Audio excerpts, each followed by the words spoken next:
What you're about to hear is not a work of fiction. It is presented here on this platform almost completely unedited to preserve its authenticity.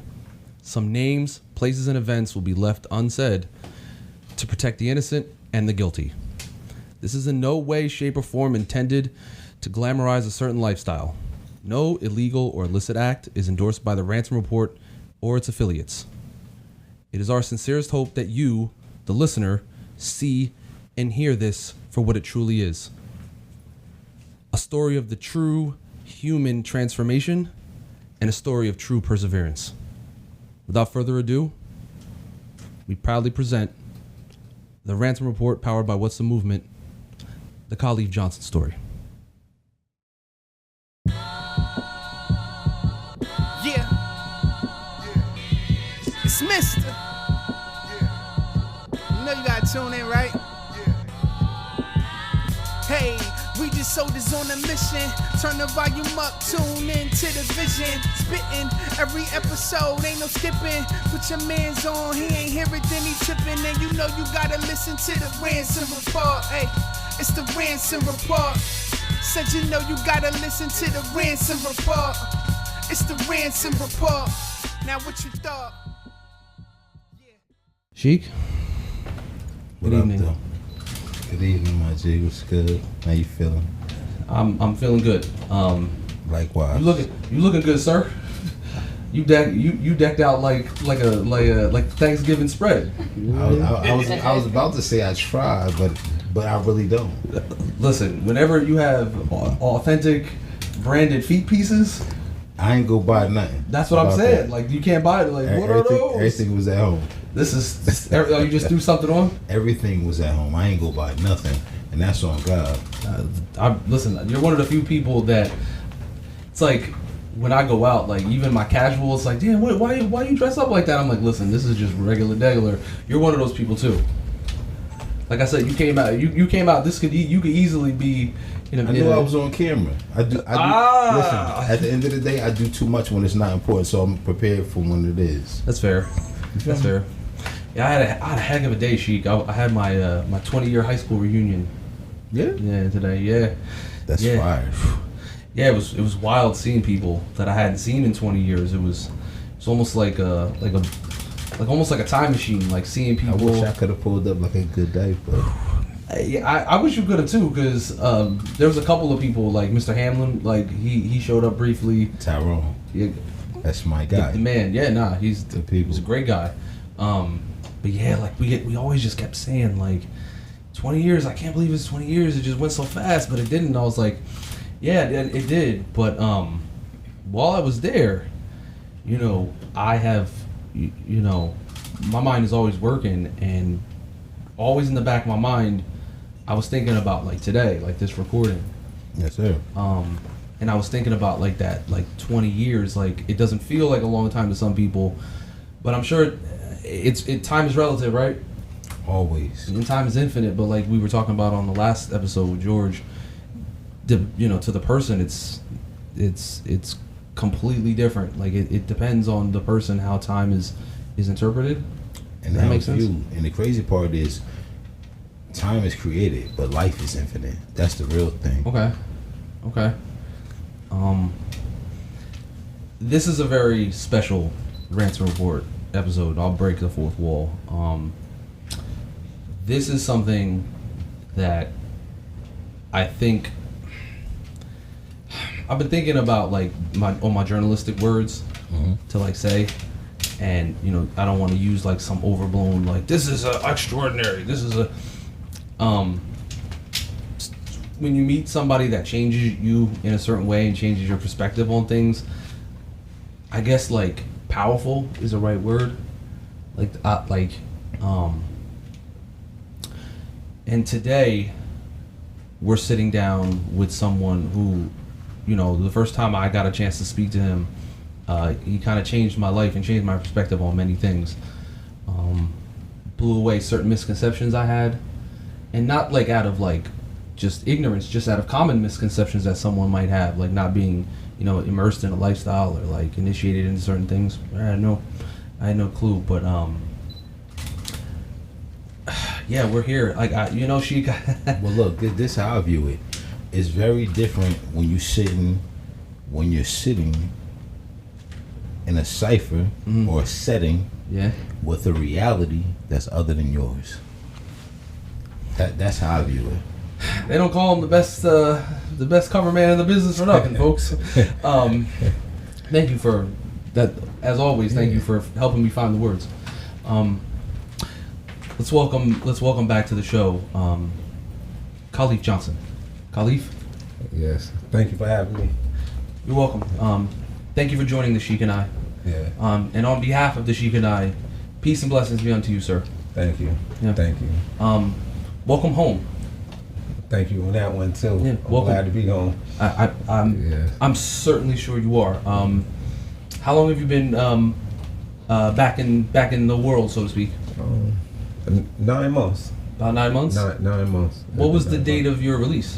September 25th, 2023. Okay. How long were you incarcerated? 21 and a half years. And what was the charge? What did you ultimately do that 21 years and a half for? I wound up taking someone like murder and attempted murder. Okay. Also. Okay. I think it's important in this situation to start at the beginning with someone like you.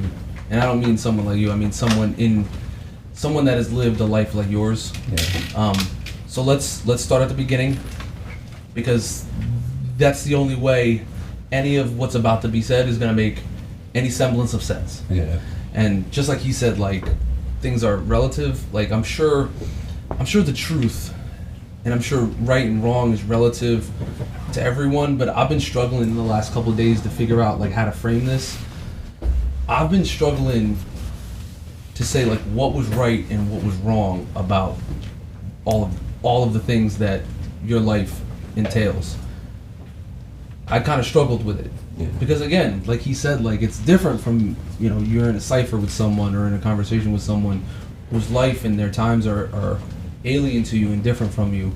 But I hope that, through this conversation, I can solidify my own conclusion, and draw my own conclusion of where that kind of lies. So where did you grow up? I grew up in Long Branch, New Jersey. You did? Okay. Whereabouts? On the poop side, 7th Ave. Okay. That original side. The original poop side. Explain, if you could explain to the viewers what the poop side is in Long Branch. The poop side, it starts on 5th Avenue. And works its way up to like 7th Avenue and beyond. Okay. Our side has no projects. Okay. But it had its own hood. Regular school was like the headquarters kind of for our elementary school. Okay. In the 80s, it was a lot of drugs, even though we didn't realize it. We had a basketball court behind Gregory School, and all the drug dealers and drug addicts and users was out there. Bottles everywhere. My brother just said something to me the other day. He's like, it was a sea of like brown and green glass. Really? Back in the day, like the beer bottles came in brown and green. So, and the concrete wasn't concrete. If you fell, you're gonna get up with a scar. It was more like blacktop. It's blacktop, like broken. Broken blacktop, and Facts. the only smooth part was the basketball court and with the chain. The chain and Chain nets. nets, yeah. Chain nets. The chain yes. nets. Or no nets at all. Yeah. Yeah. Personally, I love chain nets. I love the noise that I love the noise that makes. Yeah, I cut my hand up a couple times. Okay. Trying to reach it. Trying to reach. So growing up during that time, grew up with mother and father. Yes. Okay. 2-parent household. Not the whole time. In the beginning. In the beginning, okay. Yeah. Tell us a little bit about your dad. My father was an excellent man. Like purity, excellent, great individual, great father, great leader, great individual. He means the world to me. Good. And can I say this? Your father is an excellent man because he's still here. Yeah, he is. Yeah, he is. He wasn't. He was. He is. Yes, he is. He's still here, and he's still producing excellency in his world. He's still producing fruit, even at his age, with his conditions. He still produces fruit. His mind is sharp, even sharper than ever to me. Facts. I gain wisdom from him all the time, and I continue like drink from his well. Okay. Sheik, you have, from the way you reacted, sounds like you have some dealings with some relationship with his father. Well, absolutely. I definitely have relationships with their whole entire family. Yeah. I went to school with his brother. I graduated with his brother. His sister was like a year or two ahead of me, and I know him very well as well. You know, but I spent a lot of time with his father. You know, socially as a young man. You know what I mean? So, and his father's still here. So of course, it was just simple correction. You know what I mean? Understood. His father is a great man. You have any like particular memories of Khalif's father that stand out to you? I have quite a few. Any off the top of your head? Like right off the top of my head, dome? just like natural, just spending time with him. When I was about 16, 17 years old, in the parking lot at McDonald's, because I mean that's where we just chose to meet at. Long Branch McDonald's. Yes, absolutely. Sitting in his car, just going through different sciences, and when I say sciences, I mean science means the study of. So we were studying, he was teaching, and I was being a student, but at the same time, I'm like, you know, saying what I know, and he already knew it. You know what I mean? But just I was listening, and he was reflecting, and even though he was moving in a different direction, he still had a lot to offer for the direction that I was headed. You know what I'm saying? Okay. Like that's how powerful that man is. Like, I'm going this way, but I still know this, and I still teach this. You know what I mean? Mm-hmm. So, what was your dad's profession? You know, He's a painter. Then he worked for the power company, the power lines. But it He's seems a like- minister though. Okay, He's a minister. In the beginning, he's a minister of the Nation of Islam. So he went through a journey of God bodies, Nation of Gods and Earth. Okay. So that's way before all of us is born. So this is like the 60s or something like that. So he's from New Jersey, but he got kicked out of New Jersey, so he grew up in New York. Went to prison before I was born. A lot of people don't know that.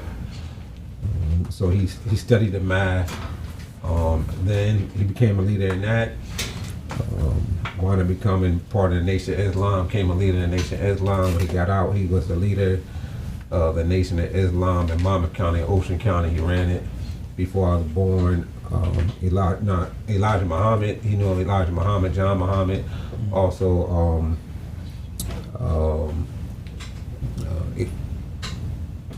what's his name? someone associated like closely with like the hierarchy of the Nation of Islam. Yes. The boxers that come through, Muhammad that come through to my house. Muhammad Ali ate at my house. Ate dinner at my father's house. And we see my name. My name is Khalif Salahuddin Hassan Johnson. Okay. I actually had two last names. So he gave us the option to go with Hassan or Johnson. He never forced what he believed in religion, what he followed. He never forced on us. He teached us. So he's disciplined in it. But he said you get older, whatever avenue you take the last name of Hassan, or you can take the last name of Johnson. So I was named in my mother's womb by John Muhammad, Elijah Muhammad brother. He touched my mother's womb and said his name is gonna be Khalif, and Khalif means ruler or king. Khalif means ruler. Yeah. So you go to other nations, the leader of that country they call him Khalifa. Oh. Yeah. Or Yeah. You learn something new every day. Yeah. I mean, that makes a lot of sense. Yeah. Okay. Sounds like your dad was, and true to the Sheik was saying, still is quite a guy. Yeah, quite a man. What about your mom? My mom, very strong. One of the strongest women I ever met. She raised this. My parents wanted to get divorced, so my mom was that matriarch. Excellent. She had a child when she was young. Left the project. Said she's never going back to the project, and she's true to her word. She wound up going to get a college degree, working at AT&T. Fought for us mentally, and showed it through her actions. Got her to the pool side. They wound up getting the house, started building on that house, adding on to the house, showing us a different lifestyle. We went through our struggles, but my mom, when my parents got divorced, she got 2 jobs. She's working in Asbury, one of the bars. I think it's called Mr. Pew's. Mr. Pew's, yeah. Before my time again. Yeah, before your time. It's a wild place. Wow. Yeah. And she's coming home like 3 in the morning. I had to stay up to make sure my mom don't get robbed. But she almost got robbed one time. So. How old were you when you would stay up? I can't remember. I was young. About 7, 8? No. I was a teen. I might have been the 8th grade. Okay. Or 7th grade. I was young. So no one knew that. So while everybody's sleeping, waiting to go to school, I was up at the window, make sure my mom get in sometimes. Being protective. Being protected, yeah. So growing up, you had 2 very, very powerful influences on your life. It's not from what you're telling me, positive. Yeah. So growing up in Longbridge at that time, good experience? Yeah, it's good experience. It's great because people don't know. Longbridge, it might not be a big city, but it's a city within the city. Okay. What do you mean by that? So we didn't have grass like that on the pool side. So we had gravy school, and the back was all concrete at one point. So we played at the junkyard, the factory, the abandoned tracks, the railroad tracks, and the streets.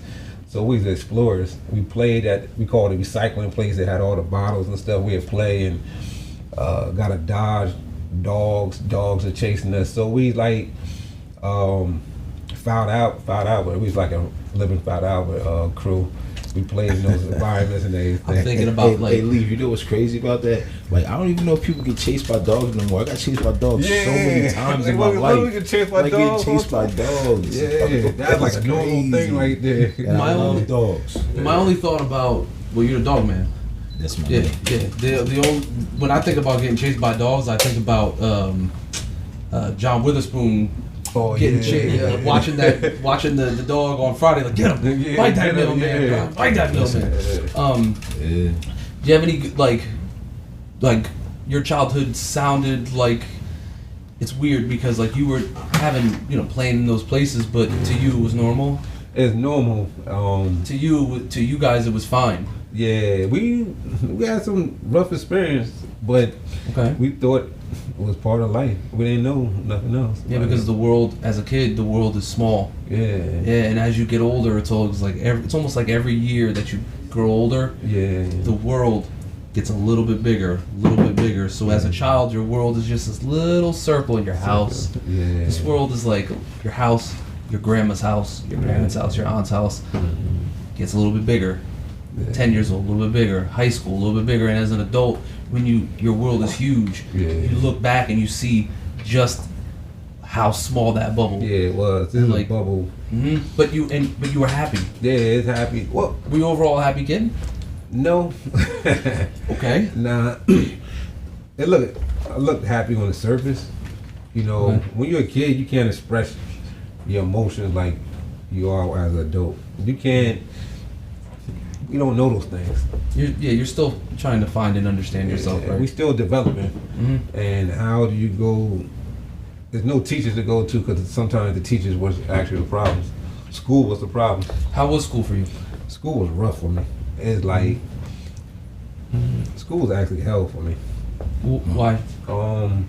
That's a strong word to use. Because they placed me in a special education class. Why? They diagnosed me wrong. So they say I was slow. wasn't able to learn a learning disability, but that wasn't true. Dyslexic. So being dyslexic doesn't mean I have a learning problem. I just see things a certain way. So like if I see 25, I say 52. That doesn't mean I'm dumb. You know? No, it doesn't. Especially as a child. Yeah. So they placed me in the special education, and they shipped me across town. And Was this like first grade, like second grade, like that? wound up being second grade, and going across town. You might live in the same city, but there's It's a totally city different within a city, world. like you said. Within the city, you got different sections, and those different sections mean a lot to people. So when you went over there, you encountered resistance? Yeah, I fought almost every day at recess. I mean, literally almost every day. Me and my right hand man, we had bang out. Like You're not right. just What's with his guys. Dre. Dre? Everybody know Dre. Okay. Yes. And they had I'm sorry, go ahead. they had female groups that was thorough. That like they probably more thorough. Some of the guys they was bullies. Listen, who said women can't be equal, right? Yeah, they was equal back then. Okay, that's Like, fair. They was equal back Facts. then. Yeah. So you had to fight every day. Yeah. Because was it more like a gang, like quote unquote gang thing, like It's- our side versus your side? Yeah, but it's territorial. Like, But what I'm saying, Khalif, is at that young age, like again, being at that little world, like you don't know anything about that. So probably you kids were probably just emulating what you heard and saw. yeah, and then I can't say. I just know if you just getting on the monkey bar, sliding board, like I don't know you. They had their groups. I don't know. You can't. Like you gotta wait in line to get on something. The guy gonna skip you. I don't know you. You know, you can't come down the sliding board. We got this area, and you getting fights. You know, if you playing somewhere, they want that area, they coming, and I'm not gonna back down. You know, so we be banging out, and then I go back into class with blood on my shirt, and the teachers didn't ask why I have blood on my shirt. So now I'm in class. How can I learn when I'm frustrated from fighting at recess and blood on my shirt? And there's no learning after that. You're in pain. Yeah, I'm in pain and like, How crazy is that you go to class with blood on your shirt and the teacher don't ask why? They don't ask why. How about that part? Yeah. And how about being that young and being confused as to why they're not asking why? Yeah. I'm just saying, not asking why in general. In just- school. In school, yeah. That's See, Gregory crazy. School had people didn't know Gregory School was rough, but Gregory School had like AIDS. It had like you wear this cop age thing. They was called safety patrol. They safety patrol. Yeah, I was on safety patrol. It was like a bright orange. Yeah. It went across your waist and across your chest, and then they had a cop badge. They had a on cop it. badge. And you had to be in 5th grade to be safety patrol. Yeah. I was on safety patrol in Anastasia school. Yeah. So you know, yeah. Okay, I mean, listen, I never moused anybody out, but Yeah, I saw someone try to and got split up. Got beat Really? up. Yeah. I went to Gregory School. Gregory School in Leonard Conroe was the only schools I went to as elementary. Those are two I went to Gregory School all the way up to 4th grade, and then I made a transition at 5th grade because I both the teachers in 5th grade was mean, so I found a reason to slide. You feel me? Slide, yeah. I ain't want to deal with them. Yeah, Gregory School saw it, yeah. I ended up going to Leonard Conroe Conroe and I School. get Miss Roy. Oh, I think I know you're Miss talking Roy about. used to be like, "Yo, get out of that deep, dark dungeon. Your syndrome. Yeah. You're low down." She used to tell us we was low down. Like, That's she was crazy, something like yo. that. Wow. Yeah, and she was a black woman, but she wasn't. You know, she was real churchy. Churchy. But she used to be on her stuff. Remember going to Conroe School? when you were going through all that like pain and frustration, was there any outlets for you or any ways for you to, find some sort of release or remedy for that? It sounds like you had two very good, strong people for parents. Yeah. Did you ever think of, even at that young age, approaching them, or you just tend to internalize? Internalize. I didn't know what to say. I internalized it. And then people, our culture, family got to work a lot. So I spend a lot of time with him on the weekend with my father, but you know, young age, you just kind of man up, you internalize it, and then with the stigma of what I was going through in school, so I already had this label on me, and now I'm gonna come home complaining and all this other stuff. I didn't know how to express myself then because I kind of suppressed my intelligence. I suppressed myself. You did? Why? Because that's what school does to you. If you get labeled, you with your friends, you with your classmates, your peers, and then next thing you know, you shipped off somewhere else. And you labeled, you shipped off, say you got to go over here, you got to be with this crowd, with these guys. As a kid, that's going, all the dreams you had, all the talents you had, you're going to suppress it because if adults are saying, yo, he's bad, or he's a bad seed. Yeah. And I was going to say, a lot of times if an adult says something, as a child, you're going to ride with it. You're gonna ride and with it. if there are adults that control the system, telling that to your parents, and your parents don't know no better, or, you know, they just like, okay, he got to go here, then that's what's going to happen. It happens to a lot of people. Yeah. Not saying that his parents don't know any better, but a lot of it still happens to this day. Yeah. Surely does. Anytime a child is outside of the order that the system wants, because you have a system and systems have orders. So anytime you're outside of that, you something different. Yeah. And I was unique in a certain way. I'm not saying the only one had this name, but my name, a lot of people didn't have that name. Khalif Saladin Hassan.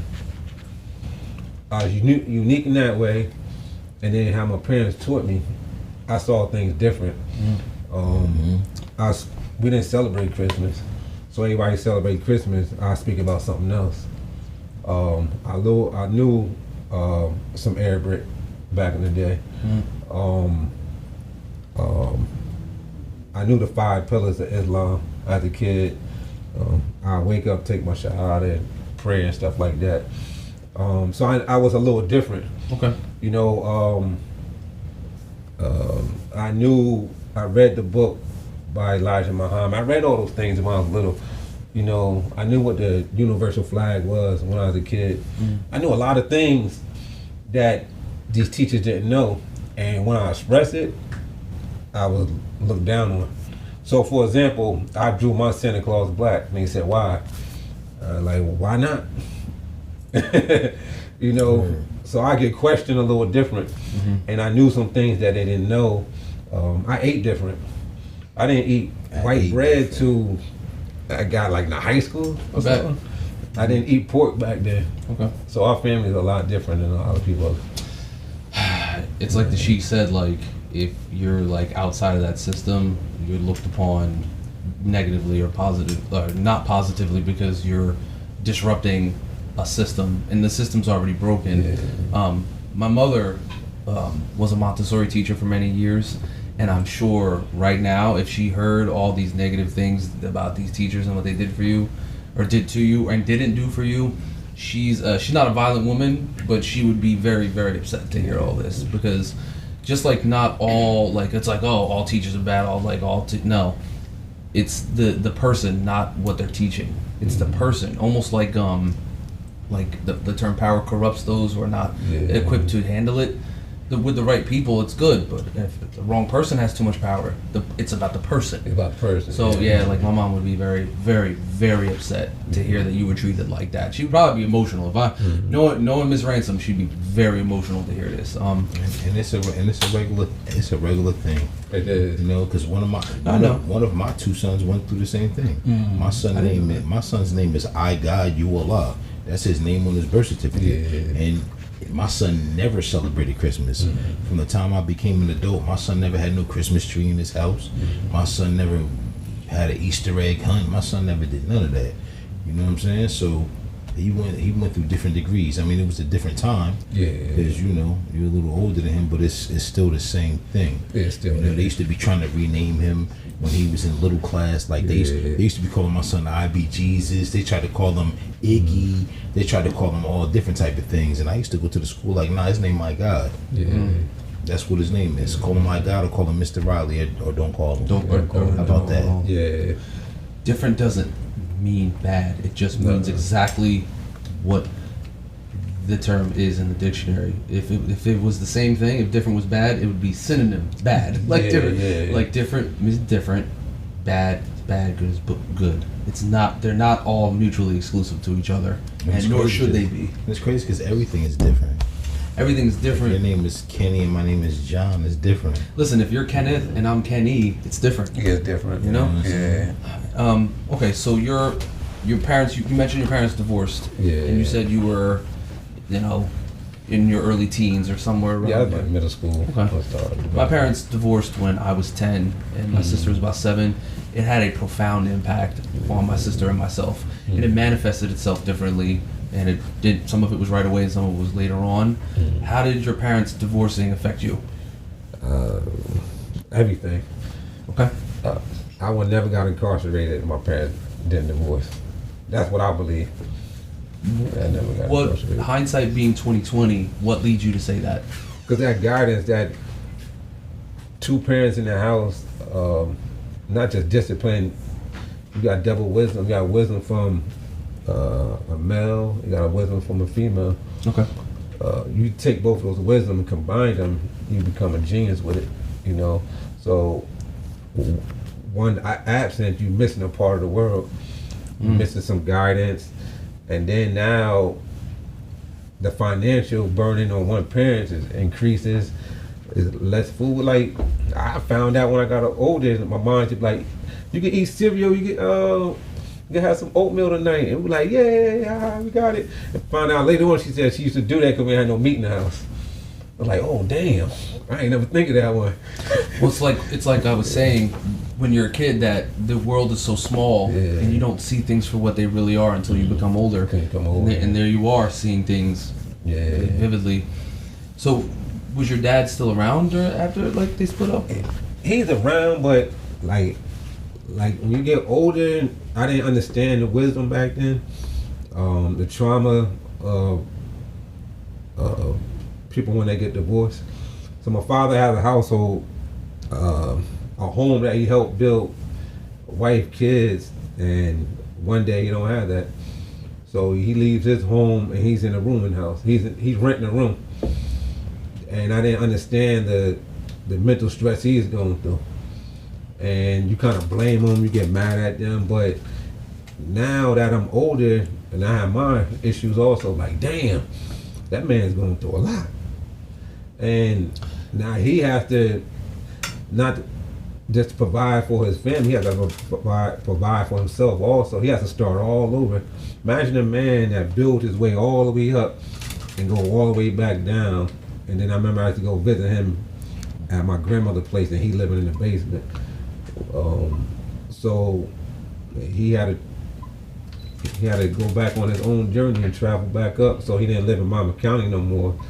So, and then I was going through my issues, and I started hitting the streets hard. That's what it was, and I was already going through some things with school. Yeah, like you were telling us. Yeah. So that happens during high school. Did you have any other guidance? In the absence of your father, it's tough.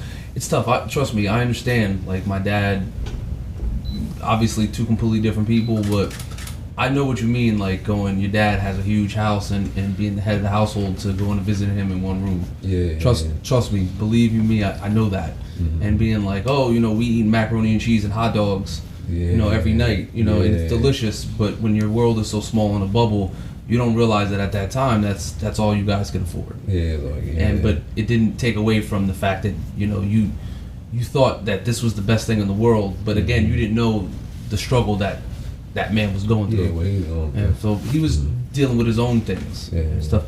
So you turned to the streets. Yeah. Okay, was that in high school? Kind of middle school. Okay. It's not like I turned to it. Okay. It just that was what was available. I mean, outside was outside, right? Yeah. Okay. And then, like I said, they placed me in special education, and my learning abilities, it did decrease. It went down. Okay. I didn't care about school. Who's gonna care about school? You fighting all the time. You hiding where you at. It's not like I'm going around and proud what type of class I'm in. Right. So I'm moving a little different than anybody. You know, I didn't like school. I didn't like me at times. So I thought I was a ugly dude and all that. You So, didn't like you. Yeah, that's what happens. You're not gonna like you in those type of classes, and you beefing with your own class with your other students because everyone going through hell. Everybody in depression. So you beefing with your own classmates. Everyone is dealing with mental health issues, but there's no help for the mental health. And we didn't know what the hell that was back course. then. Yeah. You know, we didn't know what we was going through. Mhm. Yeah. Did you play sports? Yeah. Okay. Yeah. You played for Long Branch High School, I'm going to assume. Yeah. Okay. Yeah. All right. Football was my thing. Football. That was your thing? Yeah. Offense or defense? Both. But I love defense. Okay. Yeah, I love that defense. I love defense. Yeah, that defense is something special right there. Okay. Yeah. What position did you play? I played outside linebacker. Beginning, I know I'm small, but I played linebacker and outside linebacker, and I mean it. I was dominant, and I was Well, thorough at Khalif, it. you know what they mean. You know what they say. It ain't the size of the dog in the fight. It's the Yeah. size of the fight in the dog. Yeah, but yeah. So you know you could have that dog and you would just knock somebody off their pivot. That's what it was. I had that dog with me. Okay, so yeah, you were you? It seems like you were a protector. Were you like were you a leader and a protector on the team? Or Yeah, you were but I just was a alone? quiet leader. I didn't speak much. I spoke with action, You led by example. and I kind of took out some things in practice. I let people know, like just through where I hit. So You like took out some of that angst and frustration yeah, on the football field. it might not be like crazy frustration. It'd be like I let them know I'm serious. So there's only one person on the team I wouldn't hit hard at all. It's Mark Dennis. But Mark, no, I could have took Mark's head off at any moment. Okay. At any moment, and I just spared him. It was all just the like time. real recognized real type of thing. Nah, that's my boy. Plus, he's the quarterback. Then Mark, that's my people. Yeah, you can't take the quarterback Yeah, I out. can't take the quarterback. What was I the came close so many times, and I went up to him, and I'd be like, "Yo, you know I had you, right? I could took your head off." Yeah.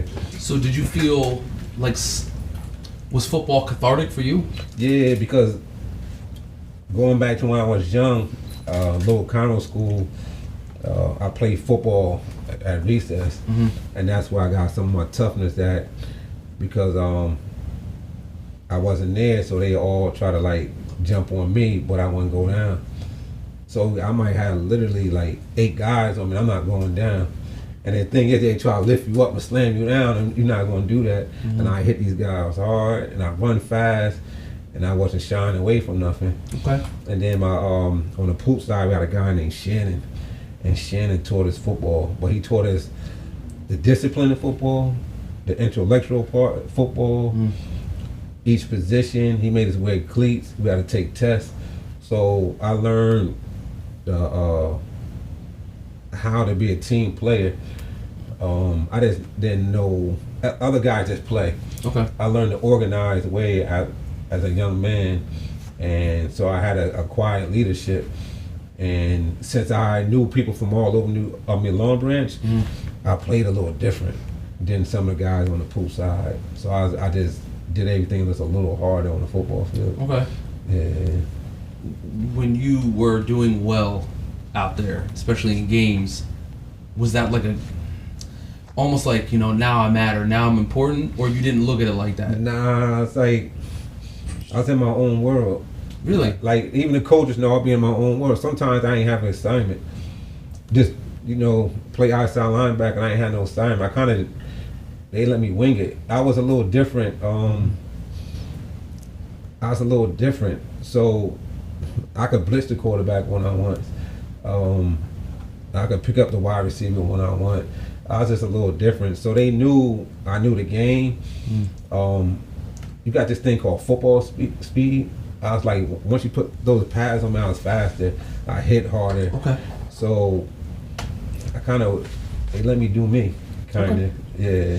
And people like Shannon, you know, that again, it was cathartic for you to be out there. You know what I mean? You didn't know it at the time, but that was good for your mental health too. Yeah. You know, it was a release. Yeah, it's a release. Because you know, you're going through all these things and pressure busts pipes. Yeah. You know, and it really does, especially when you're young. It doesn't normally work out well. Yeah. You know, if there's no outlet for this, especially as a young man dealing with a lot of mental issues, like mental angst. Yeah. And you know, when you're a young man, you know, you're finding yourself, and it's hard to find yourself when you have no direction. That's true. And no one's giving you any direction.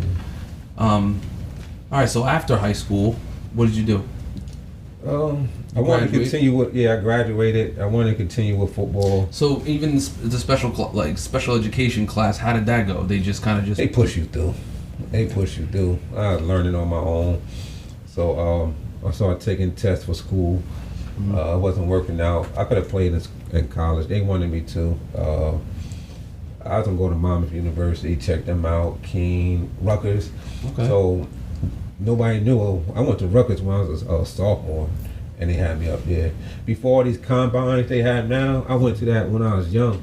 In Pennsylvania, I got invited to that. I was young. A lot of guys didn't know.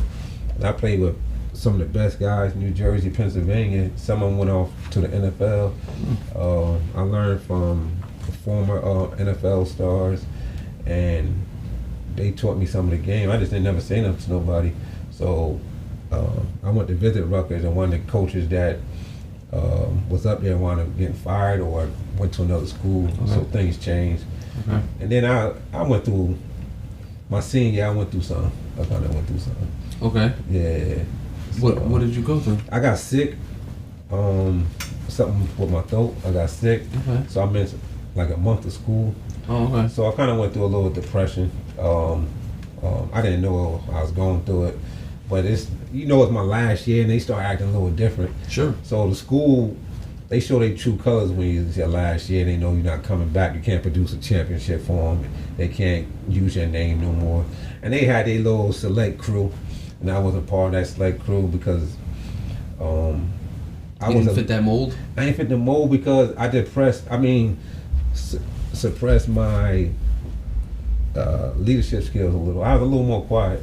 Well, you had a lot of strife in your life. And you were you were a mixed up kid. Yeah. A lot of kids grow. That's a very common thing for high school, and there's nothing to be ashamed of. It's nothing. It's actually normal to kind of be, teen angst, you know. And but of course, seeing some of the things that you saw and going through what you saw, you don't fight almost every day as a child and turn out fine with no type of, mental health guidance. Like the odds are stacked against you.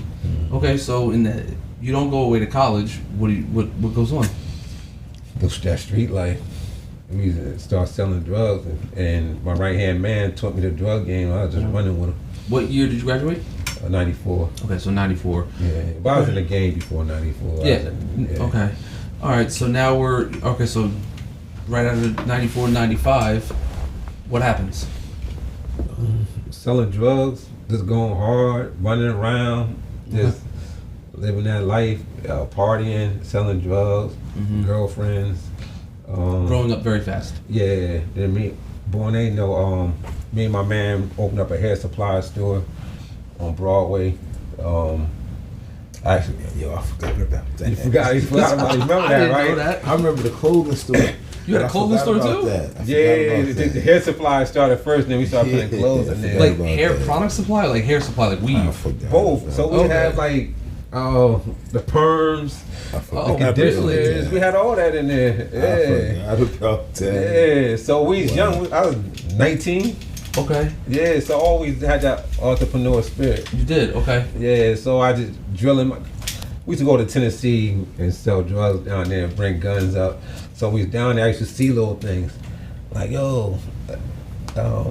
some of the Asians had hair supply, so we could do that. Bring that back to Long Branch, right there. And you did. Yeah. Okay. I always had these. He had a little more money than me, so I keep it real. So I'm like, put your money in there. I put some of mine in there, and we went and did it. That's how actually Micah would tell you. That's how Micah got the barbershop.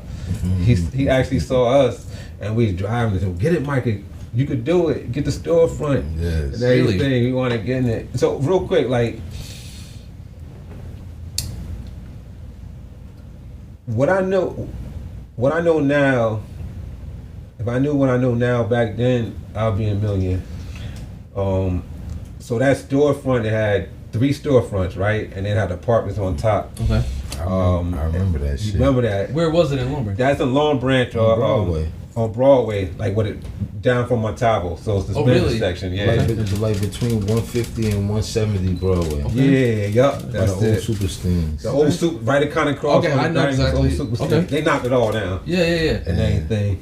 So now look, like they said, they knocked it down. There's some Asian couples that own it. They came to us. We young. I'm 19, and asked us to buy the whole building. No bull. And they asked us to buy the building for like $250,000. And me and Dre looked at each other like, damn, we probably can get the money, but we so afraid because we just know drug money.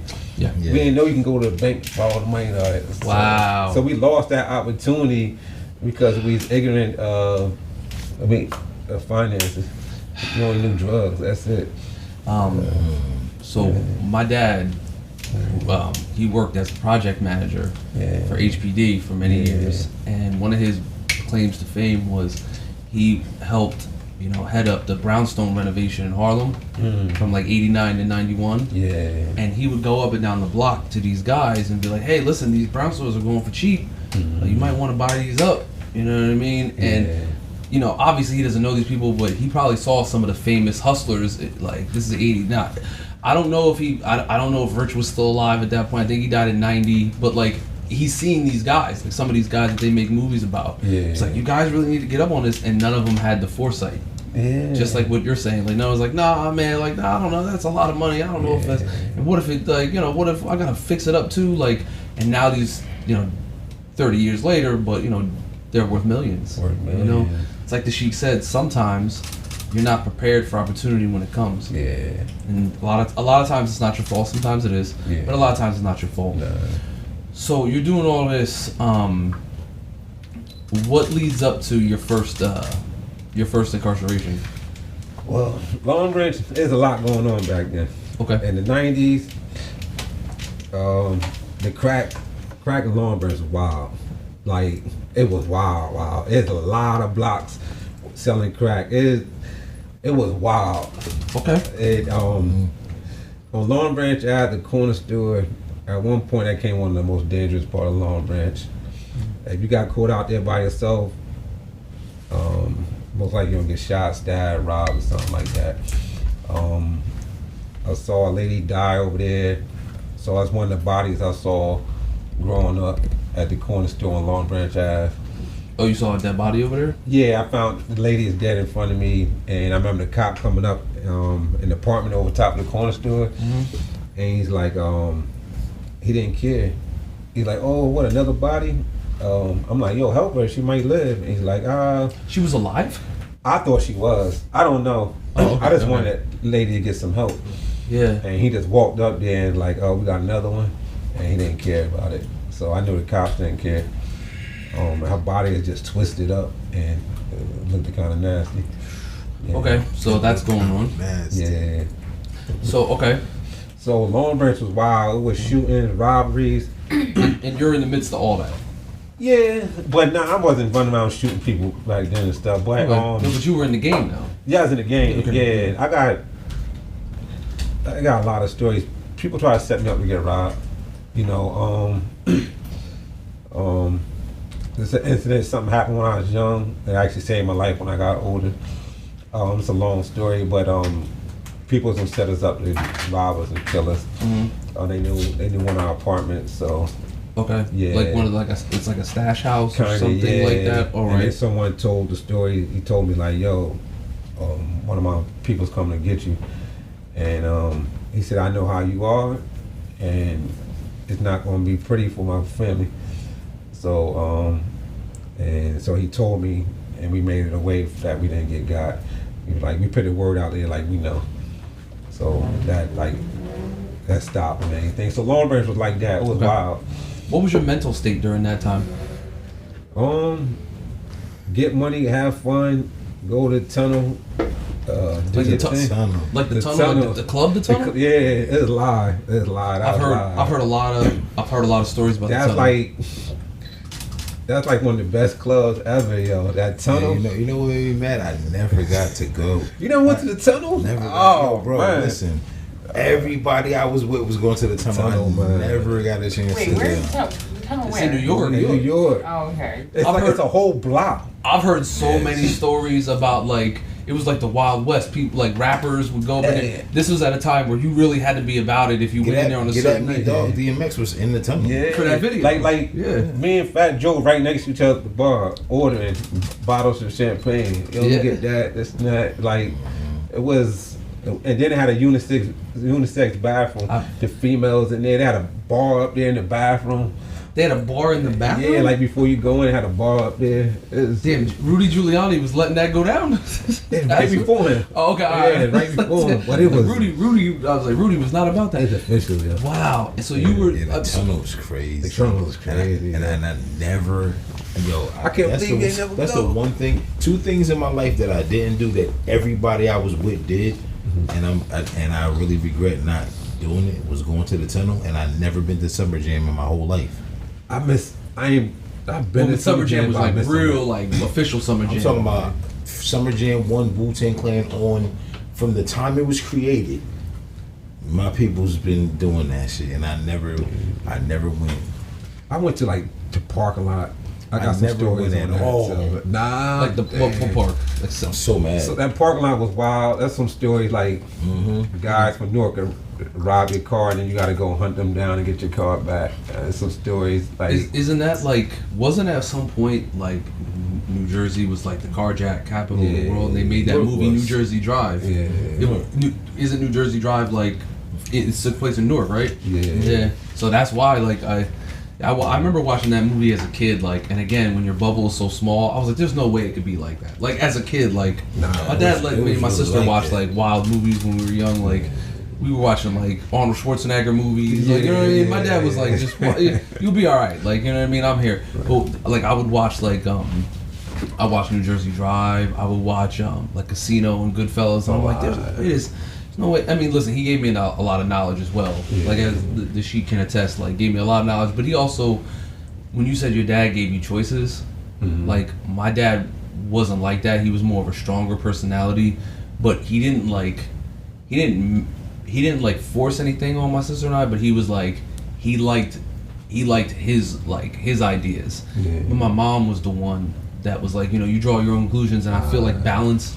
Like And balance. like from having two involved parents is very important. Yeah. So like when you're speaking very highly of both your parents, I'm sure they had their faults, but that's what they're supposed to be because they're human first. Then they're your parents. Yeah. You know, we attach words to things like, oh, he's the king, so we can't talk badly about him. He puts his socks on the same way you do, so it doesn't matter. So, all right, so you're in the game. Yeah. So, how do we lead up to this moment in 1995? So there's a lot going on. It always bet. had a Long Branch Asbury beef. Nobody in the whole Monmouth County didn't like Long Branch. Nobody. Okay, I feel like that's been going on off and on for many years. Yeah. Because that was even going on when I was in like high school and middle school. Yeah. It's always. It's like we had this unwritten code. Long Branch. Like we had beef. Like if Born they bust me in the head tonight, and we back then in the 90s, and we went out of town. And we was at the mall, and he see me getting a beef with somebody. He gotta help me. If not, he go back to Long Branch. Like It's on. it's on, it's on. They gonna be on him. So it's like this unwritten code. Like Long Branch cats gotta stick together. And the females was on it too. It was like a family. But within the city, we get at each other hard. Okay. But so Long Branch, it just. Guys was wild, and we had this rival gang I was against. My crew was BYS, BYS. which means bust your shit. So like you get excuse my language, you get it fucked up, we gonna come bust your shit. This is You know? this is not for children. Yeah. Say whatever, even if the word is not in the Bible. Say what you want. Yeah. Please. This is open forum. So you come, have bust your shit. Yeah, we come and bust your shit. And who was your biggest rival? Rockwell Posse.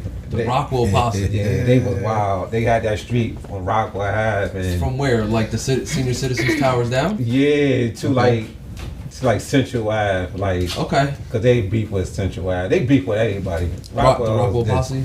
They just Okay. they was vicious, Yeah. yo. Really? Hold on, you remember when Rockwell Posse? You remember when it was in the newspaper when you walked down Rockwell and they was stripping everybody that walked down Rockwell? Yeah, they stripping everybody. You walked down Rockwell. They Like, first of all, stripping their clothes?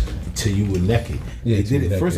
First of all, it happened amongst themselves first. It was, it was fun. You know what I'm saying? And then they started doing it to anybody. They were stripping each other? Like if you, like motherfuckers. Excuse my language. What? Like Let's just, not excuse our language. I mean, I feel like this is the interview that let's use whatever language. They'll catch you outside. This isn't an after school special, like for sure. They'll catch you outside and strip you. And it started off, amongst each other. Because I was on Rockwell every day. I went straight to the main Rockwell house every day after school. Okay. I hope my mother ain't listening. You know what I'm saying? Yeah. Every day after school, I went there. Sat with Apollo, the pit bull that bit everybody, but he never bit me about though. Apollo, yeah. Famous Apollo. Apollo. I remember Apollo. So we had Sess. Our dog was Sess. His name was Cess? Yeah, It was a female. A female. Sess was a female. A female. I know all the dogs. It's all the dogs. But yo, that shit made it to the newspaper. Like you would walk down that street and you would get stripped. They would just walk up to you and be like, bro, run your clothes. No, they wouldn't say run your clothes. They'll take them off They of take you. you up. And you'll be just sitting outside naked. Yeah. Then they'll give them back to you. You couldn't go down that strip. Like Okay. I All talked right. to someone from Rockwell last week. We fly. We cool people. So we can get a little grimy with the interview. And he told me like we had a problem. I walk into McDonald's and they had the water guns and he hit me with the water guns. I remember the water the gun. water guns. Yeah, I told him don't hit me with that water gun. Don't spray me. He sprayed me. So like I said, BYS, we coming. Okay. We the only ones. I gave Rockwell a lot of respect. People want to step to him, but we coming. You were not worried about them. Nah, me and my boys, we coming. Okay. So I got my brother and Dre, and like, yo, let's go over there. And we got in our mix. So he told me last week, said, thank you, Khalif. And he said, thank you for them not coming back and shooting me. Okay. He said, thank you. And I said, I want to do that. I want to do that. Like, so, because we was beefing hard. To the point of like that. Yeah, because they don't know, somebody did a drive-by on my sister because of them and everything. And I remember my sister, Sheena, ran the house screaming, like, they shot Will, and they shot Will in the face. Oh, you talking about when Will got shot on Central Avenue? Yeah, and my sister was there. And the Was bullets she? was I didn't know passing. that. I never knew that. Yeah. And she ran the house crazy. crying. I never knew that. Yeah. I remember when Will got shot though. Will got shot because of Rockwell. That's Back crazy. then. Yeah. Yup. I'm out here learning right now about history. I was there. Yeah. That's crazy. That changed her life, kind of like she really wouldn't hang out that much no more. And I don't never remember Sheena ever hanging out. I remember her from school and just smiling a lot. Yeah, smiles. That's all I remember. Yeah, we keep those smiles. I know the whole family. Yeah, man, you have a great smile. Yeah, thank you. You have a great smile. Yeah, it's very it's very like it's very positive. Some people have smiles and you can see like it's like the devil's grin, you know what I mean? Like some people be like, yeah, he got when like I we're talking and like when you're serious I can see it. But when you smile, it's very genuine. You have an energy about you, which is such duality. When I'm hearing like you tell these stories, Yeah, I got it. like Definitely got duality. But we all do to a certain, and that's in human nature to be good and bad. But are you a good person that does bad things or a bad person that does a good person that does bad things or a bad person that does good things is a completely different matter. You know what I mean? Yeah, But yeah. you're like you're when you're happy, you look very happy. Thank you. Yeah, no. And on the outside of all of that, you just brought me back. Like it's crazy. I totally forgot about like Will getting shot. Like a person that never deserved it. Just never ain't outside here. Reverend now. But he always been that person. I remember when he got shot. I was like, damn, somebody shot Will though. And she ain't. Was he the intended target? Nah. So bullets ain't got no names. It's just the frustration. I'm not getting on rock with those my peoples. It's they started a lot as the frustration. So they just say we shooting anybody we see. Okay, so this happens. And Rockwell didn't do the shooting. Yeah, they didn't. Somebody else did. No, I understand. No, I'm following. Yeah, just they didn't do the shooting at all. So they was notorious. So Long Branch is just a little different. Our city, they put their hands on, they touch you, you might not make it. Okay. So a big fight broke out somewhere, and I'm not telling nobody the record. Somebody got killed from Asbury by somebody from Long Branch. Okay. So they up the stakes. So now you got murder involved. And that the dude that wound up dying, they say he's a good dude from that city. So now it's a lot going on. So I told people from Asbury I don't have nothing to do with it. You know, Long Branch is getting a little divided then. So the blocks is like a lot of more envy going on. Now when you went to them, like whomever it was and was like, yeah, that wasn't me, is it because you had a rep at that time for... Nah, you just wanted to be transparent. Well, it's more to it. I had a friend. And you just didn't want more bloodshed for Nah, it wasn't that. A friend asked me to take him to Asbury. I got a good friend. Okay. That good friend helped us all, and he said, "Can you take him to Asbury? That was my family." Okay. And I risked my life and said, "I got you. I'm not afraid of no one. I got you. I ain't do nothing wrong. I got you." And I took him to Asbury before the guy died. And when he was there, I'm at their houses, some of these guys' houses, and I saw guys backed all stabbed up, guys still in their hospital gowns and Asbury still with their wounds. And you can see the looks on their face hurting. And I'm amongst them. I'm putting my life on the line for another individual to take them to Asbury. And I told them, I said, if I'm here, I don't have nothing to do with it. You know, I'm not telling you who did it in Long Branch, but I don't have nothing to do with it. And I said, this is my people's, and they don't have nothing to do with it. I'm a little different now. We getting money. I got the hair supply store. You got a little bit more to lose in your world. I got more to lose. I'm not a kid no more. You know, even you're still very young. I was very young, but you grew up fast. Yeah. I'm meeting people in New York. We taking care of more business. No one's gonna mess that up for me. Okay. So I told them I had nothing to do with that. Leave me alone. Okay. And if you don't believe me, and you're not listening to my words, I'm gonna see you. Okay. Leave me the hell alone, and I'll leave you alone. All right. So what ended up happening then? They didn't leave me alone. Oh, okay. So the holiday jubilee is a basketball game. I'm home. My brother came back from California. He wasn't around for a while. Okay. So they went to the basketball game with a couple people from Long Branch. I went there late. Let me go check out my brother, and you can see the vibe. You can see the anger in the air.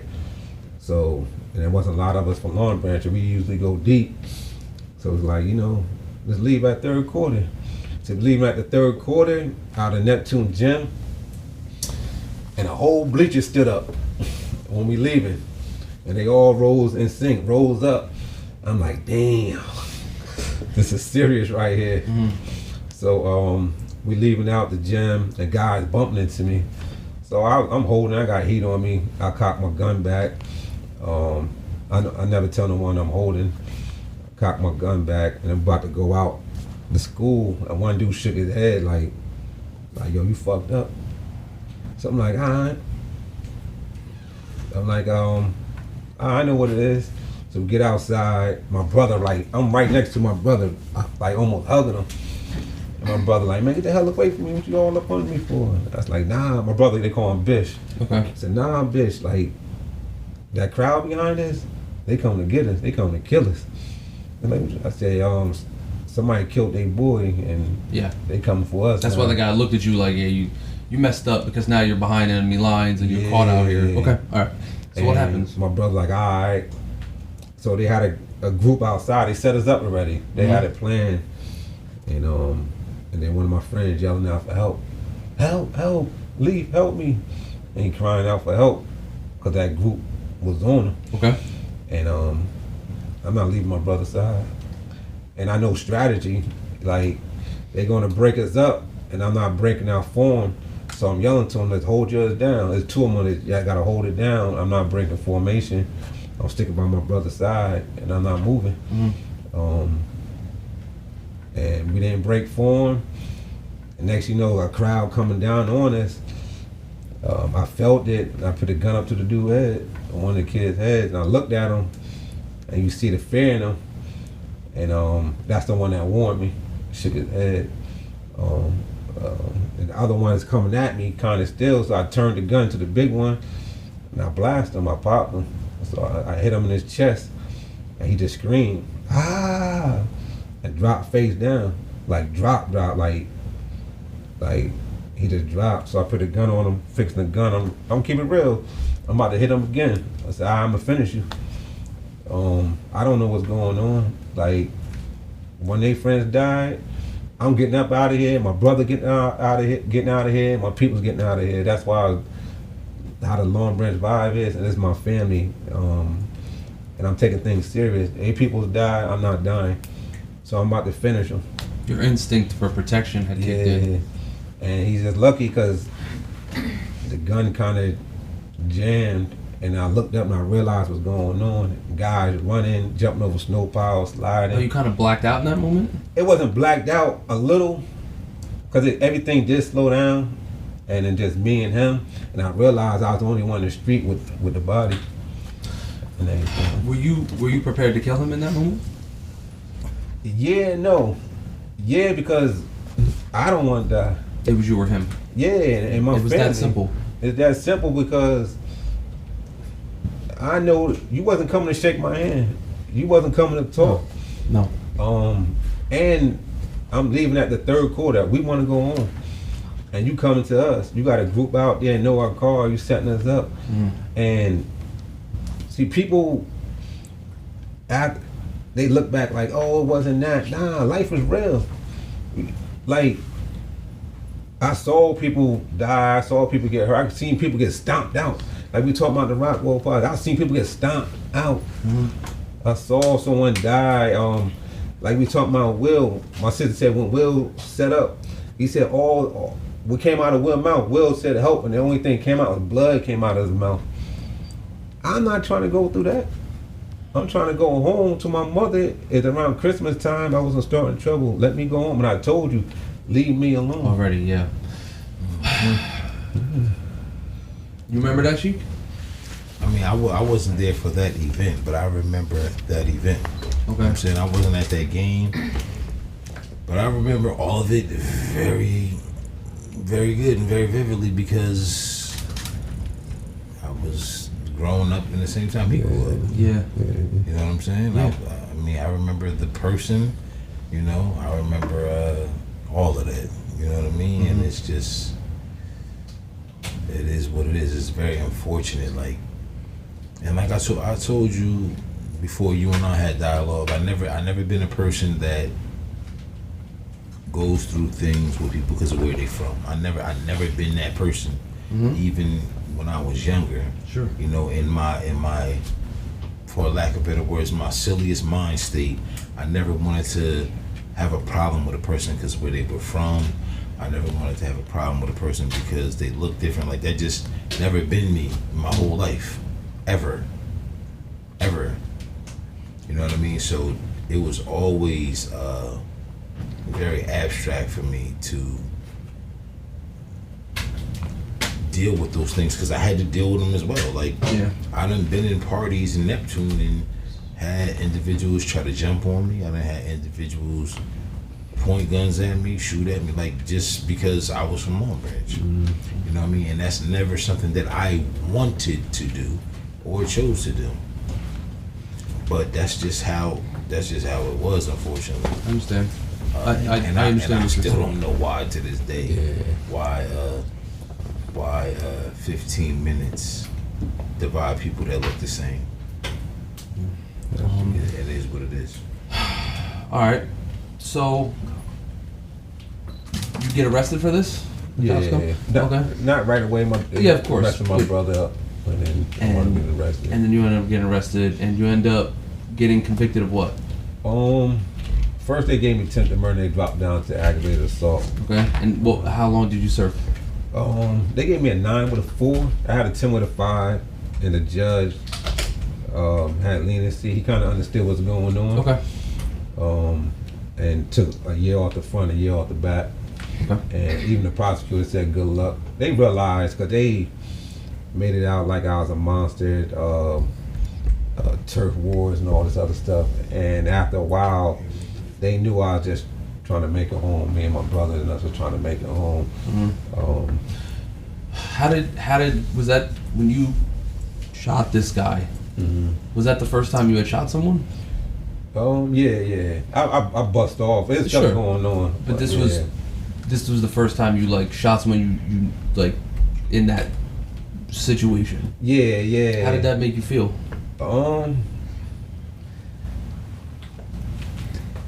The media and the certain people in the community made me feel bad. Mm-hmm. I ain't had nothing against the dude. If I see him now, we ran across each other and things happen. I'm tell him like, yo, just go about your business. You know what you did. You stepped out of line.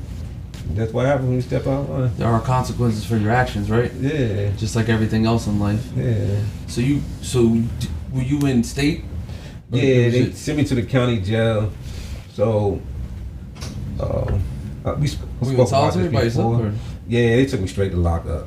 Really? Straight to lockup. I've never been incarcerated in my life. Took me straight to lockup, and I ain't gonna lie, that was rough. I never been in I never did a juvenile bit, nothing like that. Okay. So they took me straight to lockup, and that was hell, yo. Like, it had feces on the wall. It was dark. It was cold. And I shot somebody, and I'm blasted all over the media. I was on the news. The whole jail was in the uproar. They was wilding in there. Long Branch and Asbury wilding. Long Branch, Asbury mad. Long Branch, like, yo, we got more victories, and they was banging out in there. And the water, like, yo, it's all your fault. When I walked in there, everybody knew who I was. From the warden to every officer, everything. He used to come by my cell like, oh, this is him. And it's messing me up. And I asked for help. I asked to talk to someone. They asked him why. And I'm like, yo, like, I don't know. I need someone to talk to. I shot someone, man. Yeah. They give mental health to soldiers in war, like Iraq and Afghanistan. What'd they say? Hey, this one cop was like, yo, you get used to it. And that pissed me off because I did get used to it after a while. It still pissed me off to this day. I'm still mad about it. It seems to me like a lot of your frustration, especially when you were young, was that it's not that you didn't want help, is that you did want help, and you were never given help or you weren't offered help. That's what it was. It wasn't that you just were kind of like rules of the jungle. Yeah. You kind of wanted help. And it takes a strong person to ask for help, and to get denied help in a moment of vulnerability. I can't imagine what that must have been for you. All right, so you do. How long do you do out of that? So I'm going to the halfway house. I got sent back. So I did like 3 and some change, and I wound up going back for a little while. Okay. A couple months. Some other stuff. So when did you get like back? 2000. Okay, so you came back in 2000. Yeah. Okay. All right. So how was it? How did it feel to like come back? Did you come back with like a rep? Like, yo, this is Khalif, and he gets busy, and he's about his action. I came home with a rep. How did you feel about having like that type of rep on you? I didn't like it because I just want to be me. And then stuff is still boiling. Okay. You run into some of those guys, and you get busy again. So you kind of got back into your old ways? Yeah, I'm gonna be honest with you. Came home, want to get a job, do me. It's other things happening with family stuff. Okay. So I was out on my own a lot faster. And I just want to have fun. You were still very young. I was young, but I was more into myself a little more. Okay. I wasn't shy with the females too much. I'm still shy in certain ways. It's a heck of a thing to say with the things you've done that you're shy, but I understand that. Yeah, I got a shyness to me though. I understand that, and okay. But I was a little more open. You know, you're a little older. The party's a little different, more mature. And I was going about that, and here it comes like, you shot my man, you shot me, and did you have remorse for see shooting him? I did, because the remorse came because we shouldn't have been killing each other. All this like Born A said, I'm from here, you from there. Mm-hmm. So Jersey might not have had like the Bloods and Crips how they got now and all these other gangs. But we had our own issues on the East Coast in Jersey, and it wasn't the colors, like where you from, from your city, from your part of the city, your block, and those things were real.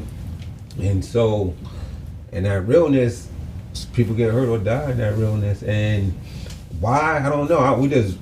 I don't know why we was beefing. It wasn't up to you to understand those things. Yeah. Like it's conflicts are usually started not intentionally, and then many intentional ugly things occur because of that. Yeah. You know, and that's just the fact of most wars. The people that start the wars rarely continue them, and there's a saying that only the dead have seen the true end of war. That's true. All right, so you're out, and you're, you know, do you think in a way, because you said you were shy, do you feel that in a way you shooting that person and gaining this notoriety, did that kind of make you feel like a little empowered, almost like I'm not shy because of the things that I've done? Nah, I don't. See, other guys that take a shooting and stuff like that, and like I'm tough, I'm a thug now. That's some bullshit to me. I don't. That's nothing to me. Mm-hmm. So I know guys that live off that stuff. That is never me. I'm always born to tell you, I'm always quiet. I don't start with no one. I'm quiet. If you step on my shoes, I give you a pass. You step on them the second time, I give you a pass. The third time, I warn you, please don't step on my shoes. You can repeat it. You did it a couple times. Mm-hmm. And then I'm gonna be honest, the guy be like, if he get tough, I'm gonna tell him like, man, I don't want no trouble. Please don't get tough with me. Mm-hmm. And he get tough, I'm gonna tell him what I'm gonna do. I'm like, listen, you step on my shoes again, I'm gonna be honest with you. I'm gonna put a hole for your face, and this is what's gonna happen. But please don't do it again. I'm not being tough. Please don't do it, because I don't want to hurt you. No, I don't even mean to laugh. It's just like I know him. Okay, I get it. You know what I mean? I get it. And honestly, it sounds crazy, but I visualize him as a man of peace. That's how I know him. That's how he comes across. I know him as a man of peace, and if things get ugly, he oblige. That's how I know him. I don't know him as a troublemaker. I've never seen him start trouble. I've never seen him with a frown. I've never seen him try to provoke or invoke something in someone else. Mm-hmm. I've never seen him do anything other than love. That's what I can tell you for me. I can't tell you for somebody else, but I've never seen him be a way that I've never seen him do anything crazy unless somebody made him. That's what I can say. Okay. You understand what I'm saying? I understand fully. There's no super tough guy. There's nothing I have to prove. There's nothing that I have to uphold. There's no way that he has to look for somebody to feel a certain type of way. Like, he's always been a man of peace with a smile, and that's how I know him. Straight like that. No other way. I get that energy from him. No other way. Yeah. Okay. So you're out. You're re-immersed in that lifestyle again. And then some events happen. Yeah. That send you back. you know, if you're willing to talk about those events, I'd be happy to hear them. Yeah. All right. So you do have a rep. I got back into the drug game. Okay. While I'm in prison, you meet a lot of people. Okay. So in prison, they can make you, I ain't gonna say a better criminal. You meet a lot of other people from in different areas, so it help you expand the things you're doing if you know how to network in prison. Okay. I was always quiet. I had my own style to me, so a lot of people like my style. I held my city down, and I didn't hold them down with all like rah rah rah. I did it in a quiet way. You come down, look out for my peoples. Anybody bother my peoples, I go approach the person. Okay. In a humble way, you know. Just like the Born was saying. Yes.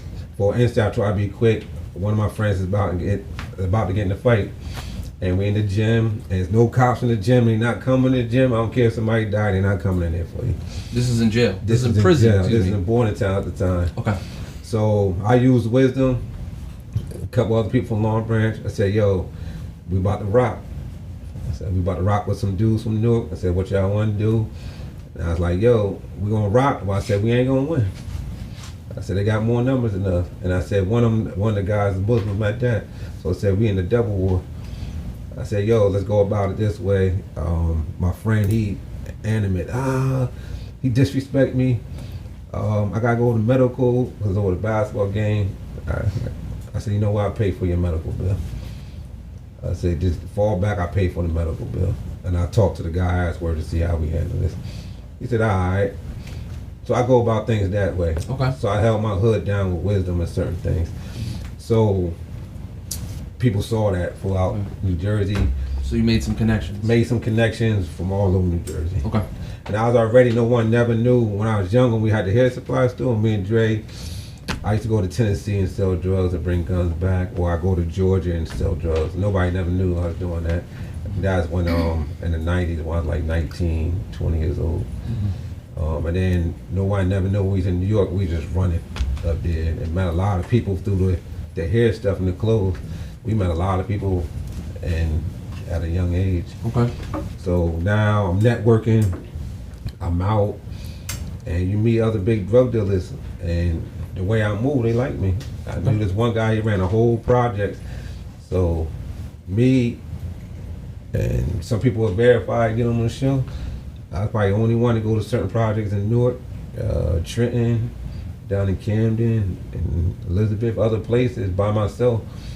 And you know, Khalif, you just mentioned something that people can verify what you're saying. Like I said to you before, you don't strike me as the type of person that engages in a ton of hyperbole. Yeah. So there's no need for that. Like I'll take your word on merit. Yeah. I respect you enough. Okay. All right, thank you. Yeah, you're welcome. So I go there by myself. Okay. And we buy drugs, exchange drugs, and somebody step out line there, the same thing. Like, I'm let them know, like, don't play with me. I don't care where you from, what city it is, what you do. I'm a man, I'm gonna handle mine just like you gonna handle yours. So the thing was, I'm selling coke and crack, and they selling dope. So we exchange. You come to Long Branch or somewhere in Monmouth County, I make sure you get a house, get somewhere, you sell your dope, I make sure ain't nobody gonna mess with you. And they do, I just make sure everything right. And he do the same when I go their way. Right. So it's like a neutral respect. We not clashing on the type of drugs, but we both getting in each other's cities. So some guys to see like a neutral respect. If you weren't a victim of the American social order, you would have been definitely a good businessman. Legal businessman. Legal businessman. Because you understand commerce and its product environment. Your commerce was illegal and illicit. But it's like what it's sad to see, like, that type of, you're in that world. Change a few things, you'd have been, you could have worked for Merrill Lynch or whatever. Okay, so you're setting up in ways and out ways, and something happens or something. Okay. So I just see how I can word this, because I don't want to blame no one. So, for instance, say I would go to Tennessee. that's my man's avenue. So it's no one ahead of each other, but that's his avenue. I'm gonna follow his lead. This your people. I'm gonna follow your lead. You know the ropes around here. Gotcha. If we go to Georgia, that's my avenue. You gonna follow me. So he had certain people he know in a certain area in South Jersey. So I'm following his lead. His people wasn't what they actually said they were. So we down there getting money. We making moves. And one of the guys we dealt with gets shot. Okay. So he called, money not moving like it should. And he calling up, I got shot. And he in the hospital was like, yo, what the fuck happened, yo? What's going on? Like, they came through, shot me. Because he had a store, he had a little bodega. Okay. So I don't know we the target, who's the target, but I know the people we dealing with got shot. And that's people's life involved now. And Just like before the stakes are raised. The stakes are raised. And now I'm like, should I go down there? I might get shot. And like I said off record, we might be from a small city where we get busy. We might not be the big city where we get busy and going through a lot in prison. And I'm gonna say this. I never disrespect no woman. I'm real. I don't disrespect women at all. I try not to disrespect no one. But when it comes to street dudes, at times I don't have no mercy for them. Because those street dudes are very vicious out there. They wouldn't show you the same. Nah. Some do got some real good dudes, but I had hits put out on me. I've been set up. I've been there. And it's just a grace that I created that I'm alive. I mean, I had hits placed on me while I was incarcerated, before I was incarcerated, and I saw the ugliness. And I'm not gonna get into that story. I'm alive. Remember I talked about I went to the combine for football. I met someone there, and this guy I met there, I know it's a miracle. I met him there, and he heard about some individuals plotting to kill me. And he said, "Yo, I remember you from when we played football." Wait, so you saw a guy in prison that you had met at the combine that came to you and said, "Yo"? Well, nah, they plotting on me to kill me out here. Okay. I'll tell you some guys I'm actually plotting to kill me. Okay. So the guy that you met at the combine, you saw years later, and he's said, in the "Hey, bathroom when listen, this happening," and he told me like, "Yo, they in there talking about killing you." And does fear go through your mind, like when you know your life is in imminent danger? I'm not talking about getting hit by a bolt of lightning, or maybe you get hit by a car, or maybe I'm talking about your life is in imminent danger. Do you feel that fear? it wasn't. I don't say I'm not one of the dudes that feared. It just made me angry. It wasn't fear. It made me angry because I'm like, Angry yo. for what? Because it made me angry because I'm like, yo, I spared you. I see what you're saying. So I'm like, yo, I'm going about my own business and I spared you, and you got the audacity to plot on me. Yeah. When I came home, I could have took you out, and then some of y'all guys told on me, Okay. and you sitting there plotting, and it just made it just actually pissed me off. So I'm like, all right. Okay. So this guy, your man's people, comes to you and says, "Yo, I got shot. Help me." What happens? So we like, yo, what we gonna do? What's going on? Who's the guy? How you gonna handle it? He gonna come back and finish you off. How you gonna handle? How we gonna get the money? What's going on? So we planning it, and how it's gonna be handled, and they wasn't thorough like we thought they were. So You're planning to handle it with. Yeah, the guy, he gonna come back and finish you, or you gotta take care of him. So we talking about it, like what y'all gonna do, and they don't move right. So we like, all right, we take care of it.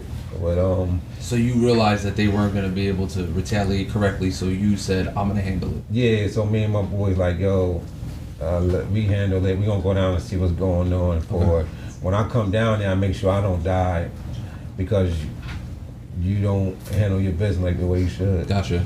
So if I'm down there, I make sure my life all crew right. Is it like, I hate to put it so bluntly, but it's like if you want something done right, you're gonna have to do it yourself. Yeah, it's kind of like that. Okay. But All right. you gotta come off more money and you lose. So I gain more. You gotta come off more money. You gotta give more up. Okay. So now, since you can't handle your business, we're gonna take more of your business Okay. and everything. And went down there and the guy got killed. So and there's And you I wound up shooting the guy. took his life. Yeah. Okay. Yeah. Fair. Yeah.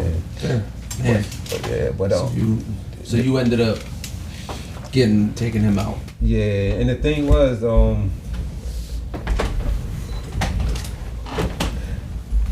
our style was different than theirs. So the Different. authorities, like the homicide authorities, like, yo, the style of this, how it happened is different. Cause our strategies and stuff, Okay. and it's like, and it happened during the day. So It's they more like tactical? It's more tactical.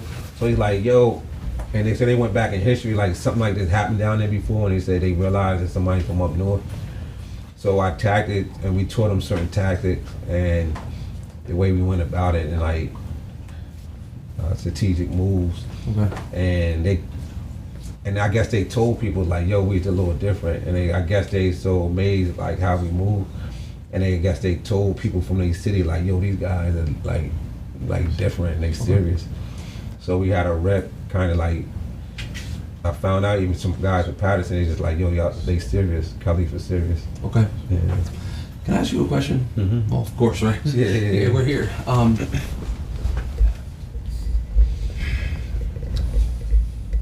How did it feel to take someone's life?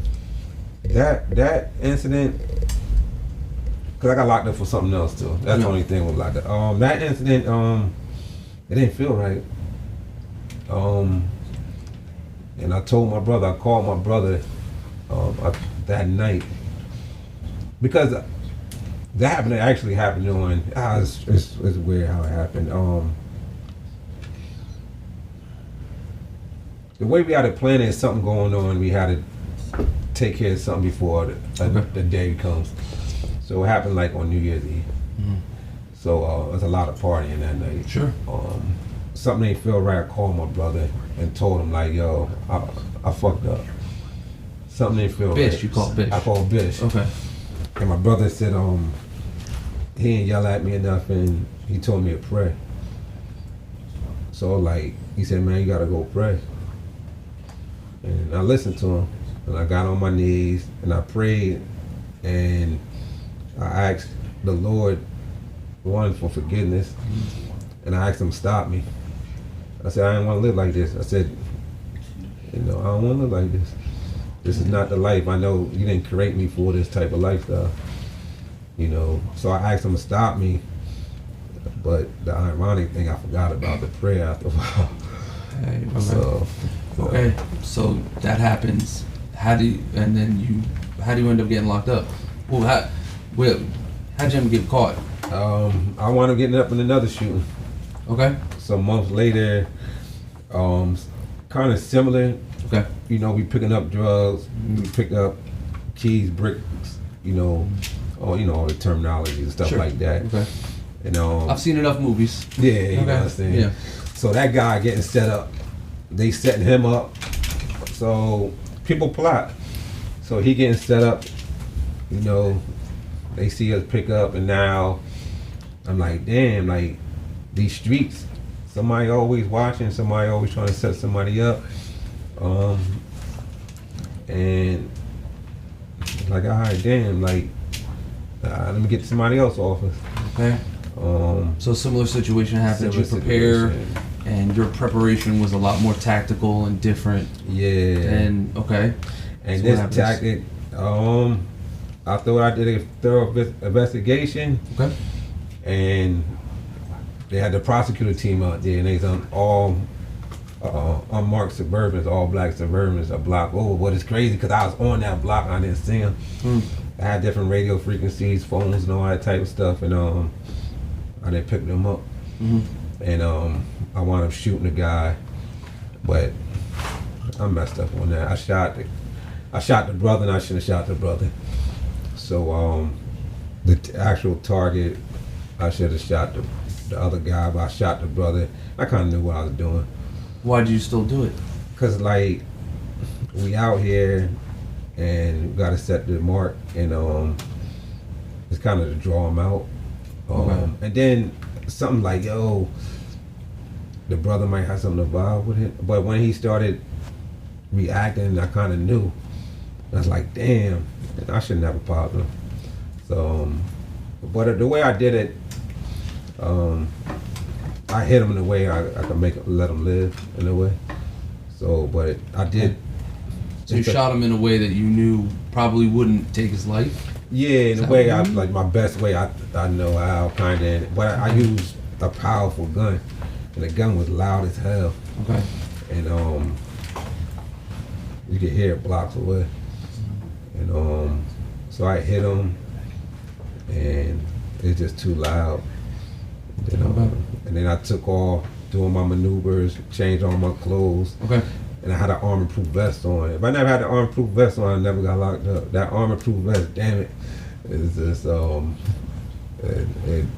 it's there to save my life, but it caused me to get arrested. Yeah. So why did it cause you to get arrested? I couldn't get that off, so I'm under different clothes. I'm walking past the police, stashed a gun, trying to get back to one of my vehicles, call and make my phone calls. I couldn't get off the block. A cop came up to me. Okay. And he trying to pat me down for guns, and he felt the armor-proof vest. And he like, yo, I think I got him. And we started fighting, and then, the rest of the cops came and stuff. All right, so you're arrested, and basically they say, we got you, and you're facing... Yeah, you fighting him like, I'm like, just because I got an armor-proof vest on me, I did the shooting and all that other stuff. So it's crazy. They took me to the county jail and took me right back to solitary confinement and back into the same cell I was in when I was young for my first... Years ago. You end up in the exact same cell. Exact same cell, and it took a little minute, and I was like, damn, it's the same cell. How ironic it is. Back in the same cell, back in lockup all over again, and never hit population. And that's when the prayer I prayed to the Lord popped up back up in my mind. It's like, oh, I asked to be stopped, and just the way he did it. So it kind of blew my mind. Yeah, so you're living that life, and the way to stop is for that to happen. Yeah. I guess the term God works in mysterious ways is, I guess, a way to put it, right? Yeah. I guess. Were you frustrated, or did you understand, like, this is the life that I chose, these are the consequences that go with it? I was frustrated, but I didn't fully surrender because you fight it the best you can. Yeah, I had a sticker on me called when you have parole. So I was about to bail out. Okay. About to bail out, take care of stuff. We had a plan. I can't name no names. You were gonna get out the country? Nah. I was gonna go home. We had a method to pay somebody off, and the person was willing to get paid off. I had to get out, and before I got out, the prosecutor team came. Drove me down to the facility. It's like, yo, somebody else want to talk to you. And that's when the homicide and the special investigation team from South Jersey came up, and this from the shooting from before. Yeah, and just dropped a whole bunch of statements in front of me and said, read these, we'll be back. And so I'm like, oh. Yeah. Kind of like a checkmate. Yeah. In a way. Yeah. So, I remember reading about you beforehand, before all this, and I remember reading like all the documents, and it said that, the defendant Johnson, when presented with this, didn't want anything but to talk to his father. Mm-hmm. Do you remember that? Yeah, I remember that. Yes. I just asked to see my father. Like we were talking about earlier, he's an excellent man, a man of wisdom, a man of guidance, a leader, and he's my father. So. If you don't mind discussing, like, what did you guys talk about in that, behind those closed doors? He came in, he's kind of shocked and it's like, yo, what happened? What's going on? I try to explain to him without anyone giving up too much information. Okay. And he's like, all right, it's gonna be all right. We're gonna take care of it. And he said a prayer, gave me wisdom, and said, yo, it's time to prepare yourself. But there's other little things that, some things I remember, some things I don't. But he gave me a lot of wisdom he comforted me at that moment, where no attorney would or no one else. I feel like that's like a rarity for you. Like out of all these stories that you told me, like you had a lot of tough things happen and not a lot of comfort. Yeah. That's like a rare moment of someone like having your back, even though you did something, really bad. You still were a human being and someone comforted you. Like, man. Okay, so long story short, what was the ultimate charge? So they charged me with the highest offense, capital murder. Okay. Which comes with the death penalty. So the judge wanted me to die. So capital murder, so murder for hire. It's time for you to die, and that's a different feeling.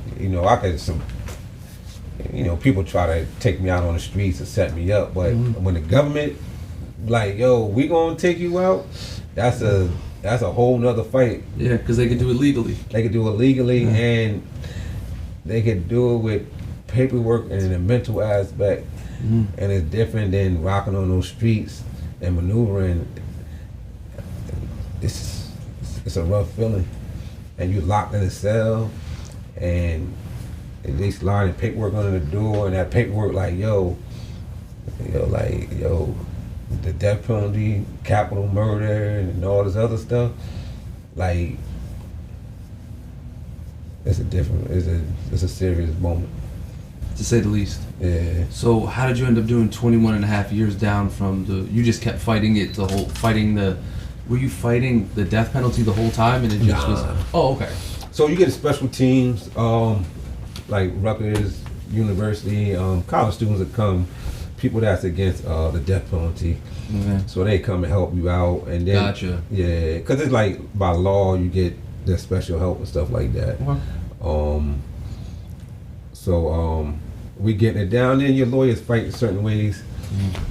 So I got it down, but I'm still facing life, facing a lot of time, and plus then I have the other case out of Asbury, the other shooting.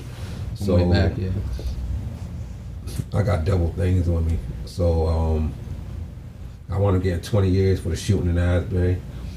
So I went down. They wanted to send me to Northern State, so I'm down there just fighting my case for years, the murder charge, and we just working there getting it down. Okay. And they want to give me 25 years for that one. And then they kind of ran it together. It's kind of difficult situation to talk about. Yeah, but it wasn't smoothly as it should have been. It's a lot to talk about. It's a lot like bureaucracy and all the rest of that stuff, paperwork, and when you faced with the realization that you could spend the rest of your natural life in prison, how did that make you feel? I was stressed. Yeah, I bet, but yeah. It was, I'll be honest, the first thing was me and the Lord, me and the Creator. That was more than facing life in prison. So it was, people are gone. So now I gotta, excuse my language, fuck doing life in prison. What about my life with the Creator? What about my life with the person that brought me in here and what he created me to be? And I know it wasn't he create me to be no monster or nothing like that. So I had to go back to the essence what my parents taught me. I learned, and the elders and the traditions of our families and stuff like that. So I'm in a cell. That's what I'm dealing with. So everybody else might be tied up oh, I'm gonna do life in prison. I scratched that bullshit. Okay. And like, yo, I'm gonna deal with reality. I'm gonna deal with if I'm gonna do life in prison, I'm gonna do life in prison knowing I have peace with the Creator. Or they gonna take my life, I know I'm gonna leave here knowing I got peace with the Creator, because I don't know if they gonna take me out. So that's what I dealt with first. Okay. And it was a hardship and a loneliness, and it almost broke me. And because I'm a lockup, and that's when I knew things was real, because one of my lowest parts, that's when my father came.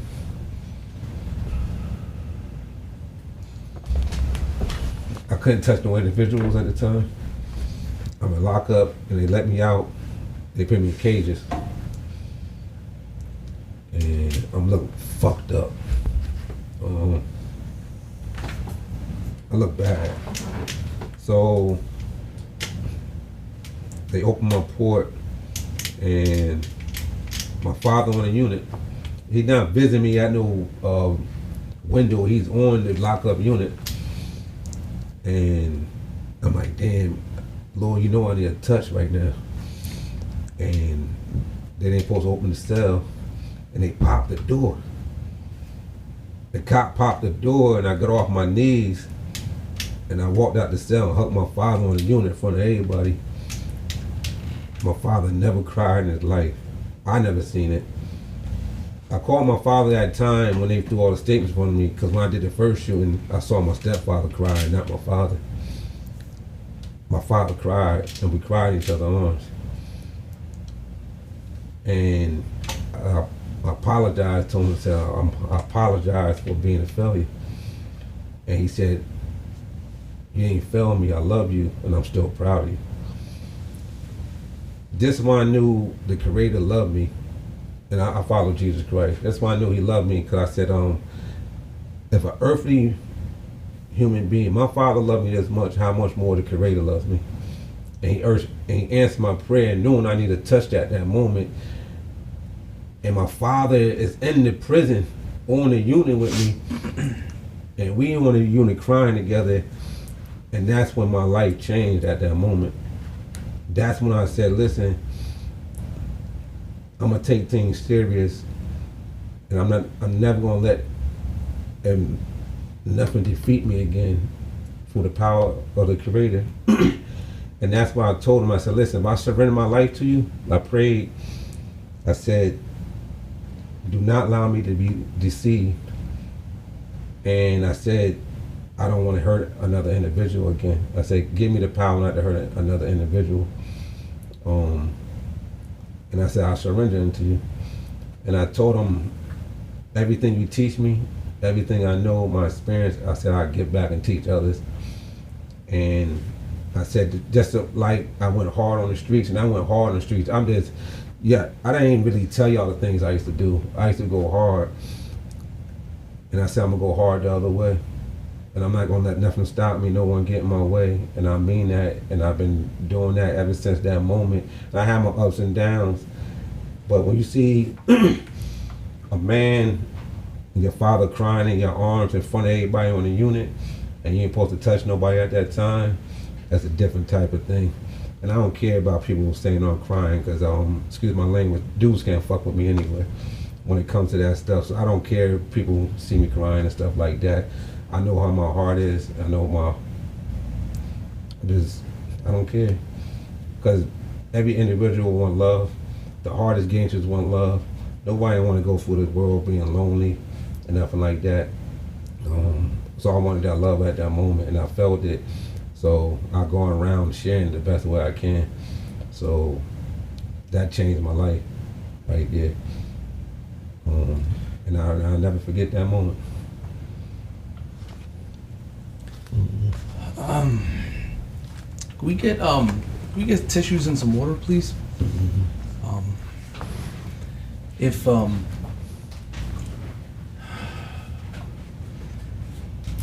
love is a touch. Yeah, thank you. Yeah, thank you. Thank you.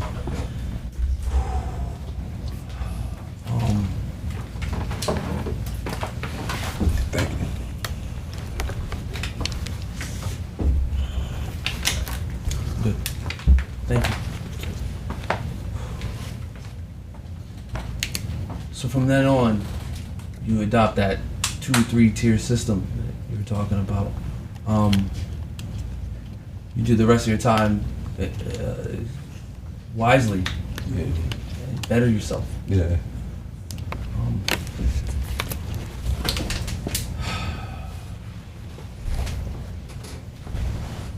When do you find out that you're gonna get out?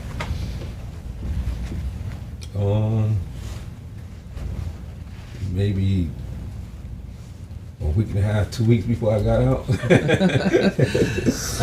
Okay. Yeah. I found we was fighting. It wasn't a promise. I put a pill in, lost the pill, kept fighting. Then they understood they doing me dirty. They understood. One of the head detectives told the prosecutors that let Mr. Johnson out. He said his co-defendants got out, and he's like, yo, something's different about him anyway, just let him out. And they said no. All the political stuff said, nah, I'm not letting him out. Okay. And then I kept fighting. Then they came and said, yo, we're gonna let him out. And they like, yo, he gonna win the case anyway. And they let you out? Yeah. And they let me out of lockup though. Okay. Yeah, they let me out of lockup. Okay. Yeah. So leave that whole time you was there, you was in lockup the whole time? Nah, I did a lot in lockup. I did maybe 2.5 years stretch, almost 3 years in lockup. I did off and on.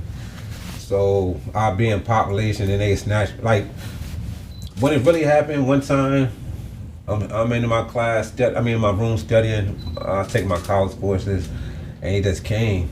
An incident happened, so something happened. I got my face split open in prison. So there's a lot going on. So they checked myself for bangers, for shanks. So when they came, like, that's what it is. And they put their handcuffs on me. And they took me to a part of the jail in Trenton I never seen. And they placed me in some cell, and that was a lot.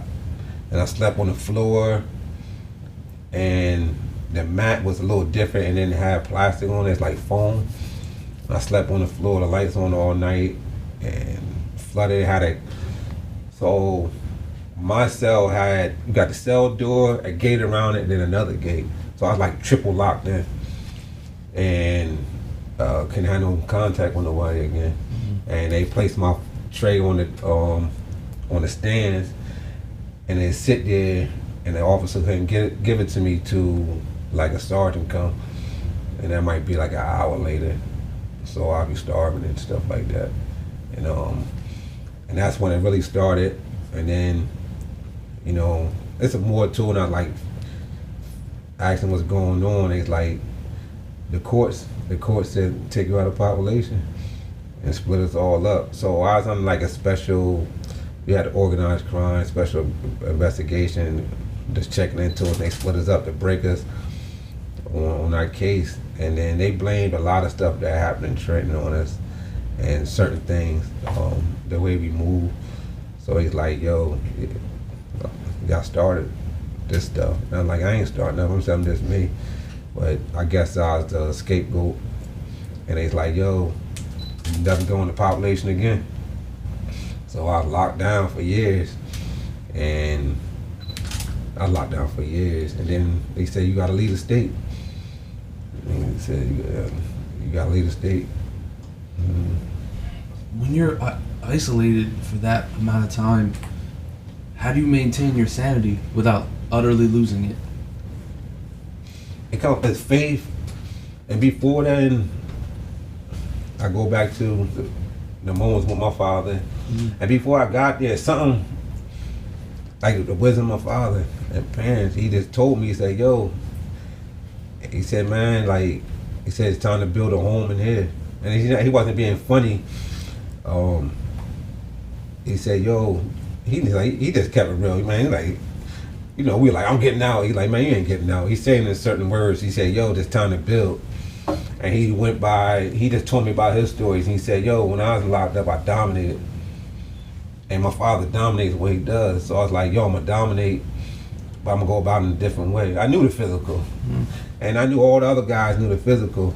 And I said, yo, the physical is the most easiest thing to do. So I went about things in a different way. So I dealt with the spiritual first. Okay. So in the college, while everybody working out, I just stayed in the books and I just read. And I built on my spiritual.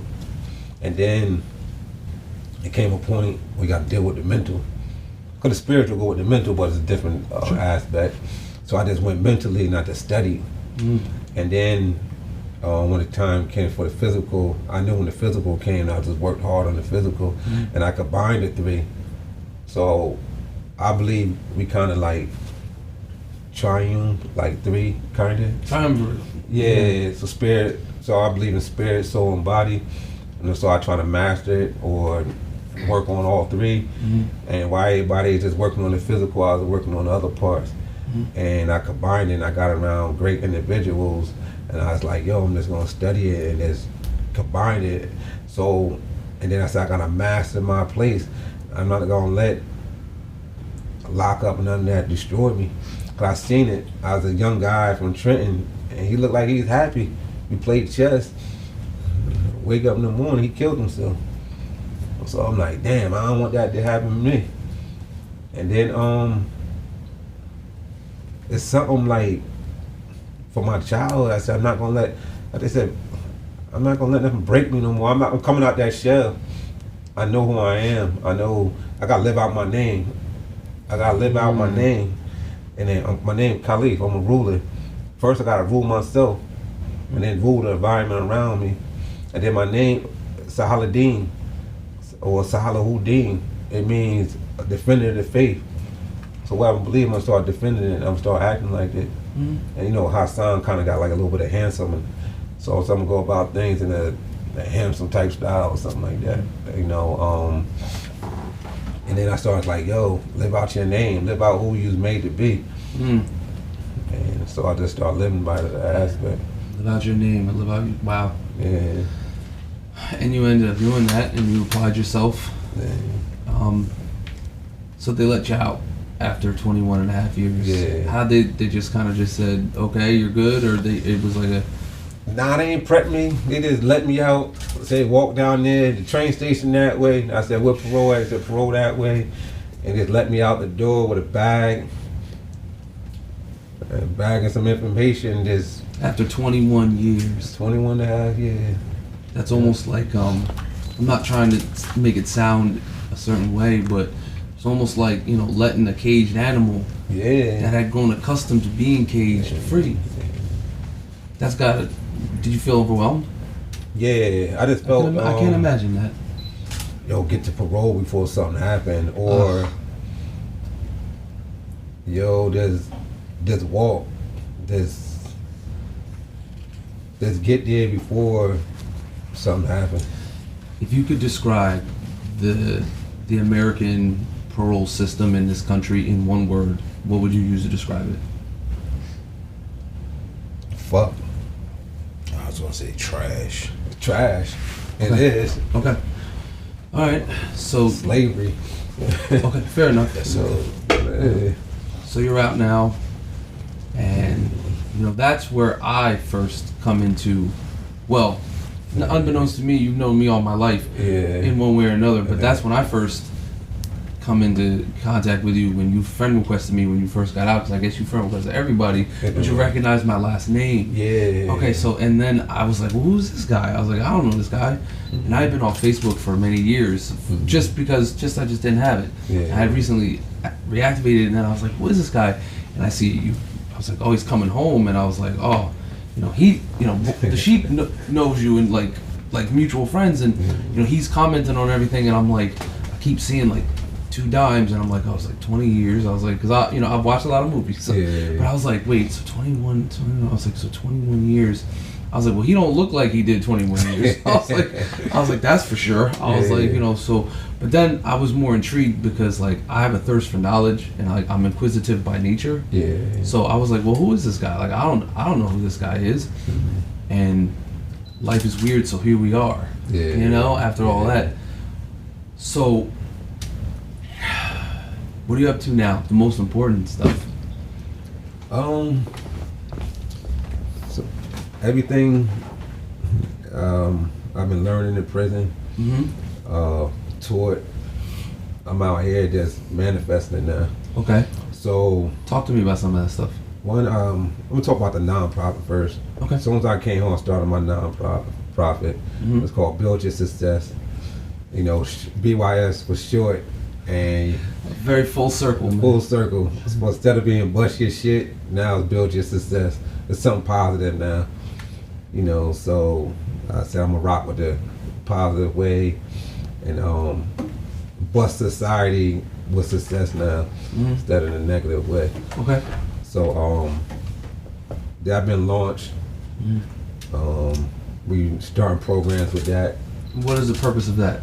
The purpose of that is teach people how to to be successful by utilizing their skills, their mental aspect, humility also. A lot of people don't talk about humility. A space where people can actually be free to talk about their mental health. We starting programs for individuals coming home like me doing a long time don't have a platform for no one to help them get their license. They do, but not in the way they should. So for me, I came home and the right jobs wasn't provided for me. The right housing wasn't there. So BYS is making programs for individuals get the right housing. Let me use an example. If I'm looking for housing right now, they're gonna place me in a shelter. So I have a friend, I'm not gonna say his name, they're gonna place him in a shelter. And he said, no, send me back to prison. Because one of the reasons they're gonna place him in a shelter in an area where he actually killed someone. And he said, that's suicide. He said, you're gonna place me in a shelter. I've been going for all these years. And one of these people know my name and this and that. And I'm new, I'm trying to develop myself, I'm trying to get back in here. And I'm in a shelter, I don't have peace. He said, anything can happen to me. And he said, also, it's the same as prison almost. You share in a bathroom with someone, you have rules, you have to get up at a certain time, you have to go to sleep at a certain time. It's like, it's just another form of incarceration. And so I don't think, and it triggers the trauma they went through the whole time they was in prison. So I don't want individuals like me to go there. Okay. So I'm trying to create a program where we can find the housing for these individuals. So I'm working on that. What? Financial literacy, not just for people that's informed and incarcerated, but for individuals that's out here, because a lot of people don't know. He shared some knowledge with me earlier about credit cards and how to utilize and not use your own personal credit at gas stations and certain places. Because he said instead of someone stealing your own money, let them steal the credit card money. Somebody else. Like basically what I was telling him is like, as far as the nonprofit or just his personal self, like I try never to use debit cards because I experienced it one time, swiping the card, and then the next thing I know, in Florida, all my money is getting spent somewhere I'm not at. Okay. Like in 2 hours, my junk's getting used like 4 times. So the number one way around that is to exercise credit cards. Because if somebody has a reader inside of a machine, or somebody got something they can zap at your phone or zap at your card, that's not your physical, tangible money. It's a credit card. So, sure. So if you have a nonprofit or you have a business, those are the cards that I try to use. Like I was explaining to the G that I have to be in a bad situation to use a debit card. You know what I mean? Because I'm going to use a credit card for everything. Because not only am I going to accrue points, and free things that are good for me, but if somebody intercepts it, it's not my physical, tangible money. You know what I mean? I don't have to agree. wait for my money to come back for 30 days. It's not my money. You work smarter, not harder. Yeah. You know. So it's platforms like that. So sum it up. Build your success is to help the marginalized, reduce recidivism, help those that coming home from prison. So we're gonna form a better reentry, financial literacy, and teach people how to be successful, even though they might have went through trauma, harsh conditions. So that's what BYS is. Build Your Success is actually a program that's going to teach people really how to build it. Good. And not just talk it, but give them the platforms and the blueprint of how to build it. Because I'm living it myself. You are. You've accomplished a lot Yeah. in 9 months. Yeah. What's the thing that changed most after 21 and a half years, like from you being away? Like, was it the phones? Was it like technology? What was the most shocking to you? People not taking advantage of their freedom, being pessimistic and not optimistic. And I'm not trying to talk bad about no one. It's like we all go through things, but there's so many opportunities out here, and people don't jump on it. So my short time home, I created my own business, working with Excellence, a painting company. Okay. And I get contracts. Do I get them all? No, but I get the contracts. I employ guys, you know, and the guys know what they're doing. I pay them $200 a day or $150 a day. I went out and got a van for my company. I actually had 2 cars, and not 2 beat up cars. I had 2 cars. They might not be the top luxury car, but I had 2 cars. I rent one out. I have equipment. I go out and spend on the equipment. I bought a $1,800 paint gun. Got another gun, and you know I'm going to scale my company. So came home for my LLC quickly, the nonprofit. Open up several bank accounts. Sit down, and talk to people. I just sat down with a banker this week. Matter of fact, Thursday, with Bank of America, and he's going to come join with Build Your Success, and he actually going to teach the financial literacy classes. Nice. Fire. Love that. Yes. So we building. So one thing I don't play. If I say I'm gonna do it, I'm gonna try my best, and I'm gonna try to get in a room with people. We trying to form a TV station. So we go at it. I go at it, and so that's the shocking thing is people not taking advantage of their opportunities. I got you. What was like the first thing you wanted to do when you got out? Like, was it like, I'm gonna get a cheeseburger, a real cheeseburger, or I'm gonna sleep in a bed? What was the first thing you wanted to do? First thing is get busy. Okay. Get to the bank, just start these companies, get busy. I'm not saying that to be like, well, that's the first thing on my mind. Yo, let's get to it. And my family's like, no, just slow down. They like, I said, slow down. Man, they had me incarcerated for all these years. I've been dreaming about this. That's all I want to do. You know, let's just get busy. So there's a movie called Beasts of No Nation. You familiar with it? Okay. It's about a child soldiers in Africa.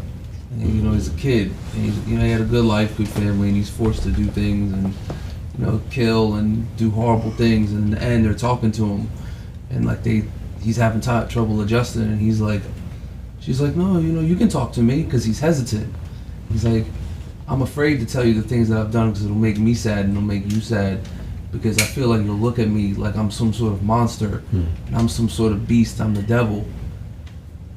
But I try to remember the good things, like I have a mom, I have a brother, and I have a sister, and they loved me.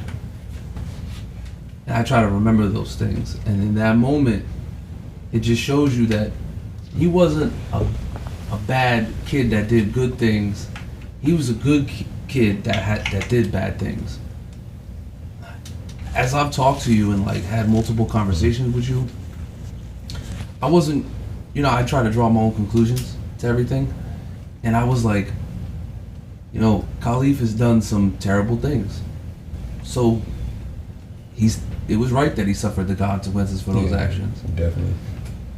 But is he a bad person that's now doing good things to serve his contrition, his acts of contrition? Or was he a good person who just did bad things?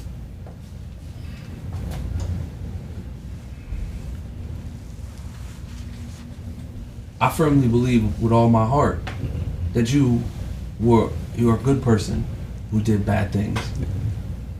And all you wanted was love. And it's hard, you know? Yeah. It's hard.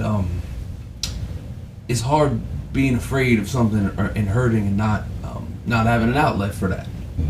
It's hard. Yeah, it is. Because you're just a kid. You were just a kid. You weren't given a lot of chances. Nah. And you looked for help and you asked for help and you weren't given a lot of help. Nah. And yeah, you did some terrible things, but if everybody in this world that did bad things were never forgiven, then everybody would be guilty. It's true. They might as well lock us all up. Yeah. Every single last one of us. All of us. Yeah. You know, he who is without sin cast the first stone. Well, nobody's picking up a stone. Nobody picking up a stone. Nobody. Nobody. Yeah. Yeah, that kid reminded me of you. Because he was a happy kid in the beginning of that movie. Yeah. And he did some horrible things. And I read a book called Long Way Gone by a real child soldier. And he was killing people at a young age. And I was like, man, like, and all he ever wanted was to play video games and play outside with his friends. And he didn't know what to do. He just found himself in a situation where it was never him. Yeah. He did those things. And he suffered for those things. Yeah. And you did bad things and you suffered for them, and it's just life. But I firmly believe that people can change, and I feel like I've never actually sat in a room with somebody that truly transformed. I believe I'm sitting next to that person right now. Thank you. Yeah. Yeah. I honestly believe that. That's the conclusion that I've drawn. So, thank you. Thank you. Thank you for your strength and your courage to sit down and talk to us. You know, Yeah. you're stronger than you give yourself credit for. And yeah, like I said, you've done terrible things, and it's right that you were punished for those things. Yeah. That's okay. However, all in all, I'm proud of you, and I'm proud to know you, sir. Thank you. Absolutely, Khalif. Yes, I appreciate it. I'm sorry. How can the people find you on social media? Just by my name, Khalif Johnson. Usually have 41 at the end. Okay. On Instagram, Facebook. I don't do Twitter too much, but I'm on Twitter also. Okay. Also, we developing a platform for Build Your Success. We have an event on August 10th at night in Homedale. It's called a Night of Excellence. Please come out and support it. All the proceeds are going to the nonprofit Build Your Success. And people can find the information for that event on your social media? Yes, you can find it on the social media also. And that night is going to be an excellent night, and it's bringing a lot of people together. I think need to be together to party, to network. We have in New York come out, Connecticut can come out. It's going to be a tri-state thing, and it's just the beginning of excellent movements. You know, for like platforms like the Ransom support. You know,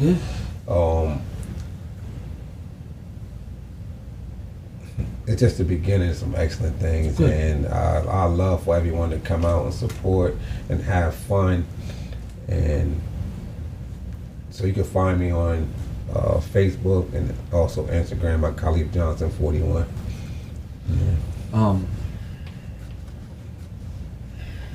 People can change. Yeah. People can change. Yeah. You changed. You changed.